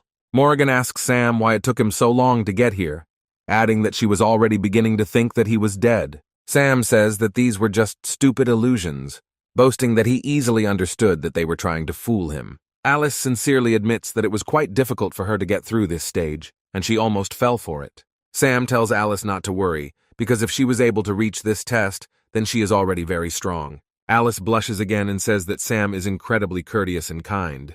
She grabs Sam and asks him if he is single or has a girlfriend. Sam doesn't find the words to answer and just rushes back and forth, saying only something incomprehensible. Morrigan says that Sam is a very popular player, adding that he can give Alice a chance because she is a very good girl. Sam says that now is not the best time to think about it, adding that first of all they need to find a way out of this damned maze. Morrigan says that in mazes there is a right-hand rule, which states that if you get into a dead end, you can walk with your right hand on the wall, and eventually you will get out of the maze. She also adds that this labyrinth is too large, and their health is gradually decreasing, so this option is not suitable for them. Sam says they can just follow him to get out of this maze. Sam begins to rummage through his pockets, saying that he didn't think that this card could be useful to him in this situation. Sam pulls out a drone card that summons a scout drone for 3 minutes. Sam says that with this map, they can easily map this labyrinth and pass this test. With these words, he launches the reconnaissance drone upward, turning it on from the control panel. The drone takes several pictures of the maze, and Sam looks at the map, noting that it is too confusing. Sam says that with such a confusing maze, even a map may not help them. Morrigan intercepts the remote from Sam and says that he is too slow, adding that she has already found a way out using this map. Sam looks questioningly at Morrigan and asks her how she managed to find a way out of the maze at first sight. Alice puts her hand on the main character's shoulder and says that at school, Morrigan was recognized as a genius with the highest IQ. Meanwhile, 2 players stuck in the maze notice that they have little health left and say that even if they fail the test, they had a great time. However, a second later, one player feels himself being shot in the back from a revolver. Turning around, he sees the girl looking at him contentedly, thanking him for serving as her first aid kit. After a few seconds, a round shadow hangs over the girl, which begins to quickly increase in size. The girl looks up and sees a huge boulder falling on her at high speed. Before she can react, the girl finds herself crushed under a huge boulder. Sam arrives on the scene, saying that all the traps have been disarmed, adding that Morrigan really is a genius for being able to calculate their location. Morrigan replies that this was a very easy task, since she quickly realized that the trap was set in the Fibonacci sequence. The girl grabs Sam by the leg and asks him to help her get out of this trap. Sam agrees to help her and kills her with a quick blow of his sword. Morrigan tells Sam that he doesn't know how to be gentle at all, to which he replies that he gave the girl what she asked of him. He adds that he will under no circumstances help the traitor, even if he asks him about it on his knees. Alice approaches Sam and says that he has a very cocky and decisive character, adding that she is crazy about him, to which Sam calmly replies that he is very glad to hear that. Sam tells Morrigan that if her theory is correct, then according to the Fibonacci sequence, there will be fewer traps waiting for them at the end. Morrigan replies that this is done in order to eliminate as many players as possible at the beginning, adding that the closer they are to the exit, the faster their health will run out. At the same second, an arrow flies towards Morrigan and Sam jerks it with his body. He looks around, saying that the enemies have already caught up, which means it's time for them to prepare for battle. Silhouettes of several players appear in the corridor of the labyrinth, saying that they have finally found the opportunity to gain health points. The players say that they outnumber Sam and their team, which means they don't have a chance. Sam says he's happy with the odds, adding that he's not the first to find himself in such situations. Suddenly, Alice appears behind the inattentive players, catching them by surprise. Without giving them time to come to their senses, She grabs 2 players by the heads and instantly kills them. The remaining 3 players turn back and ask each other where this monster came from. However, this exposes them to attack, and Sam immediately takes advantage of this, killing the other player with a sword. Alice charges at the remaining pair of players who turn away from her again. Having dealt with the opponents, Alice says that it was not for nothing that she had her eye on Sam, adding that he is very strong, to which he replies that she cannot be called weak either. Meanwhile, several players reach a strange gate, suggesting that they have finally found a way out of the maze. One of the players says that he warned everyone that thanks to his X-ray glasses, they would find a way out very quickly. However, from the open door he is immediately pierced by a fireball, and the guy immediately falls dead. The players are surprised by the ambush and decide to look inside the hall to understand who killed their comrade. A small light lights up in the darkness, and a child's voice joyfully says that new prey has finally arrived. The hall begins to be illuminated by dim light, and the players notice that at the end of the hall, a little girl is sitting on the gate. She asks the players why they don't let her burn them all to the ground. The players grab their weapons and decide not to stand on ceremony with the impudent girl, rushing to the attack. They shoot at her from all calibers, and because of this, she disappears from view for some time. However, as soon as the smoke clears, the players face a tall man who covered the girl and did not receive a single scratch. One of the players points his finger at the man and girl in horror, saying that he has heard about this couple. According to him, their names are Dorothy and Dell, and they are known for only getting points from killing players. The players decide not to drift and say that there are still many more of them, which means they have a chance to kill them. Dorothy happily says that in this case, she will be happy to play with them and takes out a red effect card. A few seconds later, a powerful explosion is heard in the labyrinth, which can be observed from any point. Morgan and Sam notice the huge pillar of flame and wonder what's going on there. Sam says that things are only getting more interesting and offers to go there to find out. Approaching the site of the explosion, they discover a large number of charred bodies piled in a heap. Entering the hall, Sam and his comrades see Dell sitting on a pile of bodies and asks him if he killed everyone else alone. Alice hides behind Sam and says that she is very scared, asking him to comfort her. And Morgan says that they should all be careful, since all these players were killed by a powerful fire spell. Dell just chuckles slightly as he watches Sam and his squad, mentally saying goodbye to them. Sam realizes that there is some kind of trap here and pushes Alice aside. A second later, a bright stream of fire flies into the place where they stood, incinerating the floor. Dorothy appears out of nowhere, revealing an invisibility card in her hand, which allows the wearer to gain invisibility, which dissipates upon the first attack. Dell tells Dorothy to be careful, adding that Sam doesn't look like a weakling. Alice says that she is not used to guys jumping on her, adding that such things really embarrass her. Sam slaps Alice on the cheek, telling her to pull herself together and be more serious. Dorothy points at Sam and says that she remembers him, saying that he is the first on the list of players in points. Sam realizes that he again has the opportunity for narcissism and says that they guessed correctly and it really is him. Alice again lovingly watches Sam, saying that he is an incredibly modest person, and Morgan says that she is starting to get tired of this circus. Dell says this is all starting to get interesting, adding that since Sam is in first place, he must have a lot of good loot. Dell rushes to the attack, saying that he was lucky to find such prey, because now all of Sam's things will go to him. Sam takes out his spear and says that if Dell wants it so bad, he can try to take them away. Alice bursts into the fray, saying that Dell won't dare touch her man without her knowledge. Sam looks at Alice and shouts at her to be careful and not get into trouble. Alice slams her fist into Dell's fist, creating a powerful shockwave. The force of the blow sends Alice flying into the wall at full speed, and Sam watches as a large column of smoke rises from the impact. Sam asks Alice if she's okay, and Morgan is genuinely surprised that someone could beat Alice in a fist fight. Alice says she felt like she broke her arm, surprised that Dell's fist could be so strong. Sam says that if he remembers correctly, then the pair are scoreboard experts, adding that they are different from all the opponents they have previously faced. Dell says that his body has a special effect called Mountain Body, which allows the user's body to become as strong as rock, greatly increasing defense and attack. Dell completely turns his body into stone and says that despite the fact that Sam is in first place, he will not survive the meeting with him. He prepares for battle and asks Sam if he is ready to die right now. Sam only tells Dell that he looks extremely ugly, which provokes him into a furious jump attack. Using his agility, Sam easily dodges, jumping to the side. The main character notes that despite everything, Del has extremely powerful attacks. However, distracted by his thoughts, Sam does not have time to notice Del, who is approaching him at incredible speed, preparing to deliver a fatal attack. However, Sam caught himself in time and dodges the attack, noticing that Del was exposed to attack. Realizing that his turn has come, he delivers a confident blow, trying to pierce Del's stone body with a spear. However, the spear does not cause any significant damage to Del and only slightly scratches his stone skin. Sam is surprised by what he sees, not understanding how it was possible to obtain such absolute protection from physical damage. Del grins disdainfully, saying that he expected more from the person who is in first place in the points table. Saying that he is very disappointed, Del inflicts a powerful kick on the main character, throwing him back. Alice screams Sam's name and rushes to help intercept him in mid-flight. Alice fails to slow down Sam, and together they fly into a stone wall.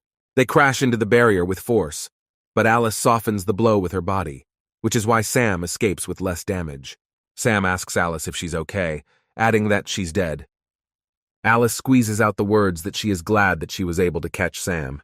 Looking up, Sam sees a hail of fiery meteorites falling on him and Alice, threatening to incinerate them in seconds. However, suddenly a water barrier created by Morrigan begins to appear in front of them. The wave obscures the heroes, completely neutralizing the fiery threat from Dorothy. Dorothy says that Morrigan has a very interesting toy since she was able to block her swarm of meteorites. Morrigan replies that Dorothy is not the only one who can use elemental abilities, and again uses the tidal wave card. At that same second, Del rushes towards Dorothy to defend his companion. Del blocks the strong flow of water with her body, thanks to which Dorothy remains completely unharmed. Morrigan runs up to Sam and Alice and asks them if they are safe and if they are all right. Alice apologizes to her companions and says that unfortunately she will not be able to get up. Sam leans over to Alice and says no matter what she does, adding that they can handle it. Sam says that now he will help them win this battle, and Morrigan replies that he will not let him take all the laurels. Del says that he and Dorothy are the perfect team, adding that they will all die. Sam rushes back into battle with his spear, saying it's time for the real fun to begin. Del also rushes forward and strikes Sam, stopping him instantly.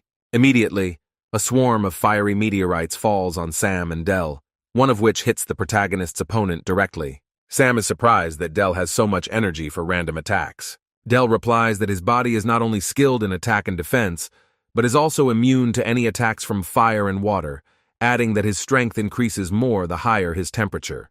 He throws another punch, trying to break through Sam's block, and adds that their team is invincible. Sam's spear cannot withstand these blows, and the tip breaks off the shaft and falls to the ground, sticking into it. Sam says the combination of heat and a stone body is great, adding that Del came up with a very interesting strategy. Del says that even Sam's weapon could not withstand the onslaught and broke, after which he asks the main character if he wants to give up. Sam adds that despite this, he was finally able to find his weak spot. Del tells Sam to stop acting tough and calmly accept his death. With these words, Del delivers a powerful blow to Sam's face, but he easily dodges. Sam suddenly appears behind Del and tells Morrigan that the time has come for her to attack. Del turns to Morrigan and is hit by a huge tidal wave, instantly cooling him. Del slowly walks forward while large clouds of steam emanate from his body. Del says in disappointment that he expected more from them than a simple splash of water. Sam explains that after reaching such a high temperature and instantly cooling down, major changes will occur to his body. After these words from Sam, Del's body begins to fade and crack. Del examines his body and sees large pieces starting to fall off. Infuriated, he asks Sam what they did with his body. Sam tells him that everyone has weaknesses, no matter their position or rank. He adds that Del does have incredibly strong defenses, but because of this, he cannot dodge magical attacks. Sam says he took advantage of this to stall for time until his ally made his body red hot. However, if a hot stone is cooled sharply, then due to thermal expansion, any stone will simply break. Morrigan tells Sam to stop fooling around and get down to business. Del says that it doesn't matter to him anymore, because in any case he will have time to kill Sam. Sam says that Del is telling the truth, but because he has cooled down, he has become much slower.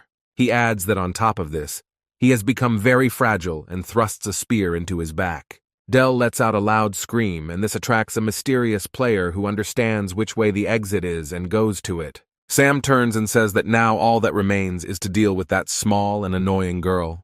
However, suddenly they notice that the girls have disappeared and are not in danger. Morrigan says that she had an invisibility card, so she could use it in the chaos and escape. Morrigan adds that now she won't cause them any problems in any case, and offers to check what kind of reward they got. Del starts coughing and Sam jumps in fright, surprised that he didn't die after that. Del says that Sam really deserves the right to first place, adding that it shouldn't go to his head. He adds that even if he was able to defeat him, he will meet other opponents who will be much stronger than him, to which Sam replies that he already knows that.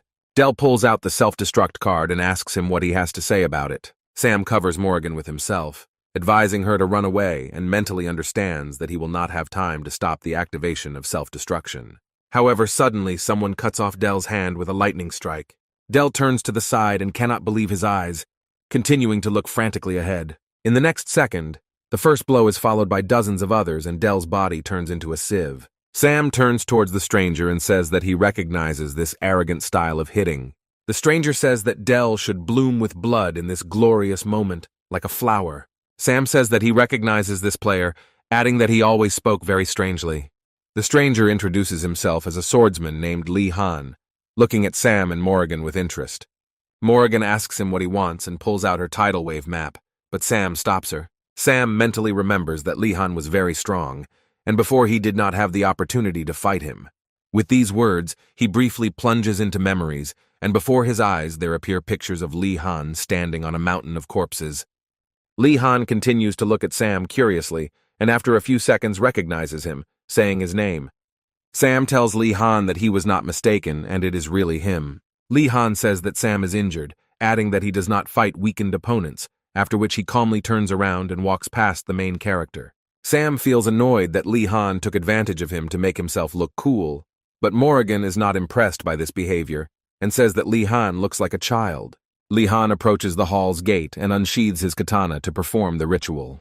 With 2 quick swings, he creates a cross-shaped wave that floods the hall with blue light. Turning around, he tells Sam that he is weak, adding that they will definitely fight, but only when he becomes stronger. Alice, having finally assumed her usual form, hugs Sam and asks him which form he likes best, adding that for his sake she is ready to take any. Sam, not used to female attention, breaks into a smile and says that he likes both of them. Suddenly he turns his gaze to Morrigan, and her stern appearance instantly makes him cheer up and come to his senses. He tells Alice to concentrate and invites everyone to go to the center of the maze. The system notifies that the number of players remaining in the maze becomes 0. However, the silence that reigned in the labyrinth is instantly broken by Alice, who, taking on a stone form, makes her way through the walls of the labyrinth to the center. Having made a way for her team, she admits that she is very tired and goes into her usual form. Sam jumps over the ruins, saying that he knew that breaking through walls was the most effective method, while Morrigan, following him, says that only he could have thought of that. Having reached the center of the maze, our heroes discover a system notification that congratulates them on completing the maze, adding that they are now given 30 minutes to create a team of 4 people to complete the next stage. Sam reads the text and notes that this time, fortunately, the rules remain the same. Morrigan says that according to her guesses, the test at the next level will be between teams, and those who came here first will be the first to team up with stronger players. Alice says that, in her opinion, they do not need a 4th teammate, since the 3 of them are already doing a great job. Sam replies that he doesn't agree with her, adding that there is another person he really wants to see on his team. After 27 minutes, the center of the maze is filled with people who were able to reach the exit, and everyone begins to look for a team. Some players say that they need 2 people who have at least 2 ability cards. Other players try to put pressure on Pity, asking to be taken on the team and promising to do whatever they are asked. One of the players approaches the girl and asks her if they need a teammate, saying that he has 2 cards and is very strong. Alice, to whom this request was sent, takes off her sunglasses and examines the applicant. She refuses the player, saying that he is blocking her rays of the sun, adding that he cannot be stronger than her, which means he is not suitable for them. Morrigan says that there are 3 minutes left until the end of the countdown, and the person Sam was waiting for didn't come in the end. Sam says that this man is already nearby, adding that he can smell his scent a mile away. Players are surprised at where sakura petals began to appear next to them and begin to look around. Lee Han arrives at the center of the labyrinth, saying that he was late because he walked here along a long path. Players look at Lee Han with bewilderment and call him a strange eccentric. Sam says that this scent of arrogance cannot be confused with anything, and Morrigan asks Sam in disappointment whether he has been waiting for this all this time. Sam greets Lee Han and asks him if he would like to join his team, adding that they are just one person short. Lee Han says that he is forced to refuse the protagonist, since from his point of view, he only needs himself to win. The system notifies all players that there is 1 minute left in the preparation phase, adding that all players without teams will be disqualified. Sam says that Lee Han will still have to join the team, adding that in a team with Sam, his chances of winning will increase exponentially. Lee Han asks Sam to clarify how his chances of winning will improve. Sam says that if they are on the same team as Lee Han, then they won't have to be rivals and won't fight so early. Lee Han replies that there is a certain logic to this, and says that there is nothing wrong with forming a team. Sam tells Lee Han that he is glad to welcome him to his team and shakes his hand. The countdown ends and all players who did not have time to form a team are automatically disqualified.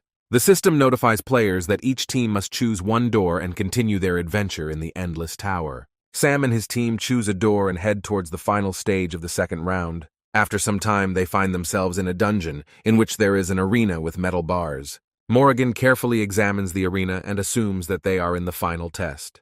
The system welcomes players to the final challenge, called the Cage of Death, during which a team must choose one representative to enter the cage and fight against the other team until it runs out of members. Alice says that if they fight one-on-one, then victory is in their pocket. The system adds that all players who are defeated in a cage will not be able to advance further, regardless of the team's result. Alice adds that with this rule, the one who enters the cage first will be at the greatest disadvantage. Sam says that this is true, adding that the players who fight at the beginning can be considered victims, saying that the first player will have to fight 4 players in a row. Lee Han says that the creators of this round specifically came up with this rule in order to create conflict within the team. Morrigan says that since all the teams are temporary, it is unlikely that anyone will sacrifice themselves for the sake of the team. The system asks teams to choose their candidate within 1 minute, adding that otherwise the entire team will be disqualified. All 4 players on Sam's team raise their hands and express their desire to be a candidate.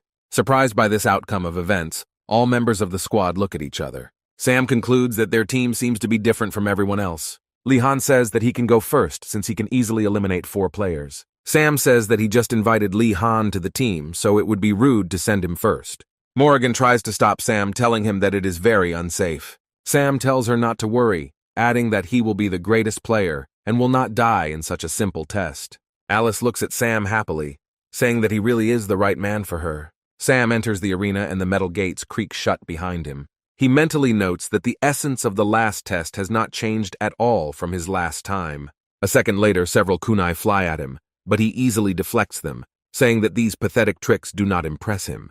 A player in a ninja uniform appears in the arena, and Sam says that he should let Lee Han go first to watch the battle between the samurai and the ninja. The ninja replies that it doesn't matter, since he will have to fight him anyway after he finishes off Sam. With these words, he creates a large number of copies of himself using the cloning technique. Sam says it's just an effect of the card, adding that this guy just watched a lot of ninja movies. The ninja attacks Sam, telling him that he cannot defeat his endless clones. Sam grabs his spear and easily destroys the clumsy opponent. After this, he rushes to the attack, smashing one clone after another with his spear. However, after a while, he finds himself surrounded again and takes a short pause to catch his breath. The ninja tells Sam that his efforts are useless, since in the end he will still not defeat the army of clones. Sam disappointedly asks his opponent why he doesn't get points for killing his clones, adding that he wanted to use him for grinding. With these words, he turns his spear into a bow and says that from now on he will not waste his time. Pulling the bowstring, he uses the Hail of Arrows effect card and shoots all the shadow clones in one volley. Sam's opponent falls to his knees and wonders how this is possible, lamenting that his army of clones was destroyed in a second. Sam tells his opponent that to defeat him, his opponent should use something like Chibaku Tensei or Shinra Tensei. He adds that he should go back and train better and impales the enemy with his spear. However, the enemy immediately dissipates like a cloud of smoke, leaving Sam confused. The ninja jumps on Sam from behind and says that if anyone needs to train, it should be him. He pierces Sam's body with a kunai, but this also turns out to be an illusion. The ninja cannot believe his eyes and tries to understand how this is even possible. Sam, appearing behind his opponent, raises his sword and tells his opponent that he shouldn't have stood up to him like that. He delivers a lightning strike, instantly killing the ninja, adding that only a fool would show off in front of a professional. A frail, middle-aged man appears in front of Sam and says that the first round ended too quickly. He looks at his fallen comrade and says that cosplaying as a ninja was a mistake, adding that this is why he lost so quickly. Sam stretches his joints, expressing the hope that this match will please him with at least something interesting. Viewers watching Sam's endless narcissism begin to write wishes of good luck in the chat, along with angry comments with the hope of his defeat. The man says that the player in the ninja suit was just a decoy, adding that Sam doesn't look that strong. Sam says that with the permission of his opponent, he will demonstrate his full strength to him. The man takes out his R2 and activates an ability called Slippery Type. Sam rushes to attack, but the man easily dodges all of his lightning attacks thanks to the card's effect. Sam notes that his opponent is indeed slippery, adding that there is no way he can hit him even with his fastest attacks. The man says that he doesn't care how fast Sam attacks, adding that as long as his attacks remain imperfect, he can easily dodge them. Sam jumps back, telling his opponent that he's tired of this nonsense. He says that he will now give his opponent a try without the blinds and attacks him with a storm attack. The attack easily hits the enemy, causing serious damage. Sam says that if all his opponent can do is dodge blows, then he can't beat him. The man tells Sam that he is too naive even for his age. He looks at Sam with an arrogant look, and says that Sam probably did not fight at his full strength during the last battle, and is still hiding the cards that he wants to use as a trump card. Sam replies that this is quite obvious, adding that no one starts their game with trump cards. The man says that this is just wonderful, adding that now his trump cards belong to him. Sam searches his pockets and realizes that the man stole his card right in the middle of the fight. The man draws a steal skill card, which allows him to steal one of his opponent's unused cards and apply its effect. Sam accuses his opponent that he deliberately closed the distance with him just to steal his trump cards. The man happily takes out the stolen card and says that now Sam will lose miserably. Sam's face changes sharply and says that his opponent should be more careful with the card he stole. The man tells Sam that it is too late to beg for mercy and activates the stolen card, turning his gaze to it. However, after taking a closer look at the stolen card, he realizes that he stole Sam's self-destruct card, which he took from Dell. Sam bursts into laughter, saying that his opponent suffered an incredible setback. The man looks at his hands and realizes that he is about to explode and die. Falling into despair, he runs at Sam, saying that if he dies, he will take Sam with him. Jumping on the main character, the man says that there is no point in running away, adding that they will still turn into ashes together. A second later, a powerful explosion occurs, obscuring Sam's team's view. Alice begins to lament sadly, but Morrigan says that she is despairing too early. The smoke clears and Sam appears before them, using the stone body map he borrowed from Alice. Morrigan asks Alice why she didn't tell her about this before, adding that she was seriously afraid for Sam's fate, to which Alice replies that she simply forgot about it. Sam tells his opponent that stealing never leads to anything good. His opponent's ashes are scattered, and Sam is awarded another 500 points for winning the battle. Alice congratulates Sam on his victory, saying that he fought well, while Morrigan says that he used almost all his cards, despite the fact that there were still 2 unknown opponents left. Sam's next opponent is a harmless girl who tells Sam that he easily defeated her friends. She adds that, in truth, she is unlikely to be able to defeat him, and begs him to help her, promising to surrender without delay if he fulfills her request. Sam replies that he would never refuse such a stunning beauty. The girl admits that she is an ordinary streamer, adding that all she wanted to get from the competition was PR. She says that if she plays a round with someone famous, it will be a great chance to increase her popularity. Sam says that even then, they can't just stand still and do nothing. The girl replies that she has an idea on how to make her stream more popular, and offers to play the game. She adds that she wants to play rock, paper, scissors with Sam, and asks him if he is comfortable with such options. Sam says that despite the fact that this is the first time in his life he has seen such a beautiful girl and has no idea what she is going to do, he will never refuse such a request. Morrigan is indignant at Sam's behavior and calls him an idiot, asking him to quickly finish off the girl so as not to delay the test. However, Lee Han puts his hand on Morrigan's shoulder and asks her to take her time, adding that he is interested in seeing how events develop. Meanwhile, Sam and his opponent begin the first round of their game, in which the main character easily wins. Sam happily says that he won, demanding that the girl take off her jacket.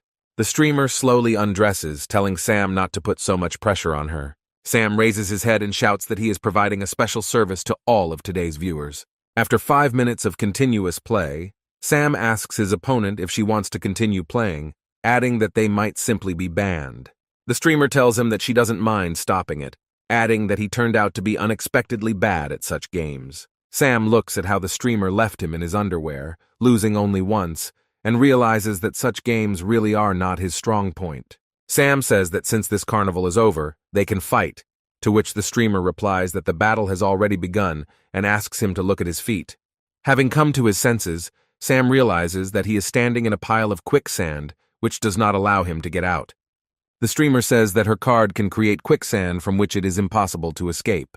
She adds that this trap only takes a while to activate, which is why she decided to play this game with him. Sam realizes that the sands are beginning to suck him deeper and deeper, and soon he will lose the ability to move. The streamer screams that all his efforts are useless, adding that the faster he moves, the more he will be sucked in.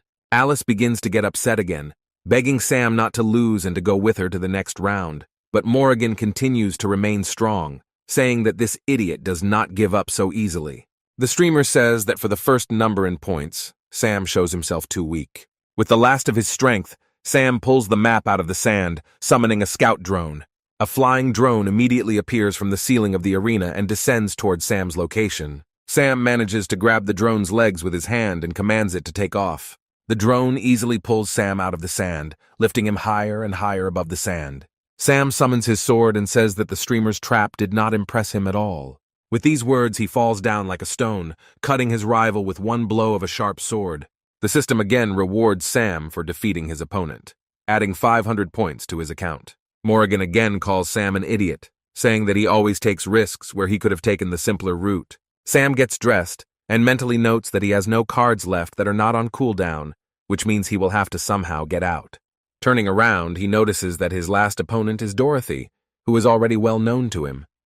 Sam is surprised that she is the final opponent, to which the girl asks him if he was expecting someone else. Sam begins to show off, saying that he expected his last opponent to be someone who had not lost to him in the past. Dorothy tells Sam that she is well aware of all the previous rounds that left Sam with no cards. She creates a fireball and says that this time she will avenge her friend Dell. Sam jumps to the side in an attempt to dodge Dorothy's fiery attacks. He summons his bow and takes aim, mentally remembering that his opponent's body is far from being so strong, and only one hit will be enough for him. However, Sam immediately realizes that Dorothy has used her invisibility card and is nowhere to be seen. Sam says that this was to be expected, trying to understand where he should now look for his rival. Dorothy watches the protagonist, mentally telling herself that as long as she is invisible, Sam will not be able to do anything to her. Taking advantage of the opportunity, she again rains down a swarm of meteors on Sam, but thanks to her reflexes, he manages to dodge the deadly attack. Alice says it's not fair since Dorothy is still using cards that give her invisibility. After some time, Sam says that he has found his rival. Taking out his bow, he begins to aim in Dorothy's direction, casting a hail of arrows. Dorothy realizes that Sam is bluffing because he can't see her. However, Sam raises his arrow upward, ending the skill's activation. Dorothy looks up and mentally wonders what kind of strange things Sam is up to. The arrows fired by Sam upward after a while rush down, covering a large area. A hail of arrows falls to the ground, landing all over the arena, embedding itself in the sand. Sam turns around trying to find Dorothy's body, but realizes that something has gone wrong. A huge fiery hurricane rises in front of his face, moving towards him at high speed. Before he can dodge, Sam suffers serious damage and flies several meters back. Morrigan loses her cool and calls out Sam's name in concern, hoping he's okay. Morrigan that this fire was too strong, so Sam is unlikely to survive, and Alice cannot restrain herself at all, starting to cry. Dorothy says that he almost hit her with his attack, but he was simply unlucky, and she remained unharmed. However, noticing that Sam was still moving, she looked at him in surprise, not understanding how this was possible. Sam praises Dorothy for her efforts, saying that he would definitely not survive another attack like this. He then points his bow at Dorothy and says that he can see her now. Dorothy mentally tells herself that this is impossible, since she must remain invisible. Realizing that Sam is aiming at her for a reason, she decides to change position, running across the sand to the side. Sam gets up and strings his bow, saying that it's all over now. Letting go of the bowstring, he hits Dorothy squarely in the chest, killing her on the spot. He approaches the defeated girl and tells her that in the end, she lost. Dorothy asks Sam how he was able to see her despite being invisible. Sam says that it was all just a bluff, explaining that he hasn't seen her all this time. He adds that he was only able to see her when she began to move across the sand, and he noticed her tracks. Dorothy says that this is sand from the last fight, and asks Sam if he thought of this from the very beginning. Sam calmly replies that it was all just a ridiculous accident. Dorothy is surprised by this coincidence of circumstances. Realizing the stupidity of the situation, Dorothy laughs, saying that unfortunately she couldn't avenge Dell, but admits that it was a very fun game. Dorothy's body disappears, and the system notifies Sam that his last opponent has been defeated, awarding him another 500 points. The test ends and the system congratulates Sam and his entire squad on their victory. The system says that as a reward, each advanced player can choose the effect of a card and turn it into their skill, and the remaining cards will be bought back at a cost of 500 points per card. Astrid watches the system notification, which states that Sam will receive an additional title and several rewards for coping against 4 players alone. Stan, who also saw this notice, sincerely laughs and says that brother Sam now owes them all dinner. Sam mentally rejoices that this achievement has not changed at all, adding that the reward was worth all the costs. Lee Han tells Sam that he now sees right through him and his plans. Sam says that Lee Han is too strong for him to just defeat him, after which he invites him to join the squad on a permanent basis. Lee Han says that Sam is indeed a very interesting guy and promises to think about it. 3 days after the recording of the second round is repeated, the presenter says that the third round will begin very soon. Martha, who is watching the broadcast, says that Sam is incredibly strong, adding that she does not regret at all that she was burned alive. Also, somewhere in the real world, Dorothy tugs at Dell's sleeve and tells him she wants some cotton candy.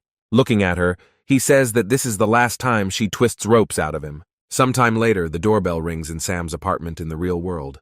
He opens the door and sees all the members of his team come to visit him, joyfully greeting him. After some time, Sam and Stan decide to fight in a fighting game, and Stan easily defeats the main character.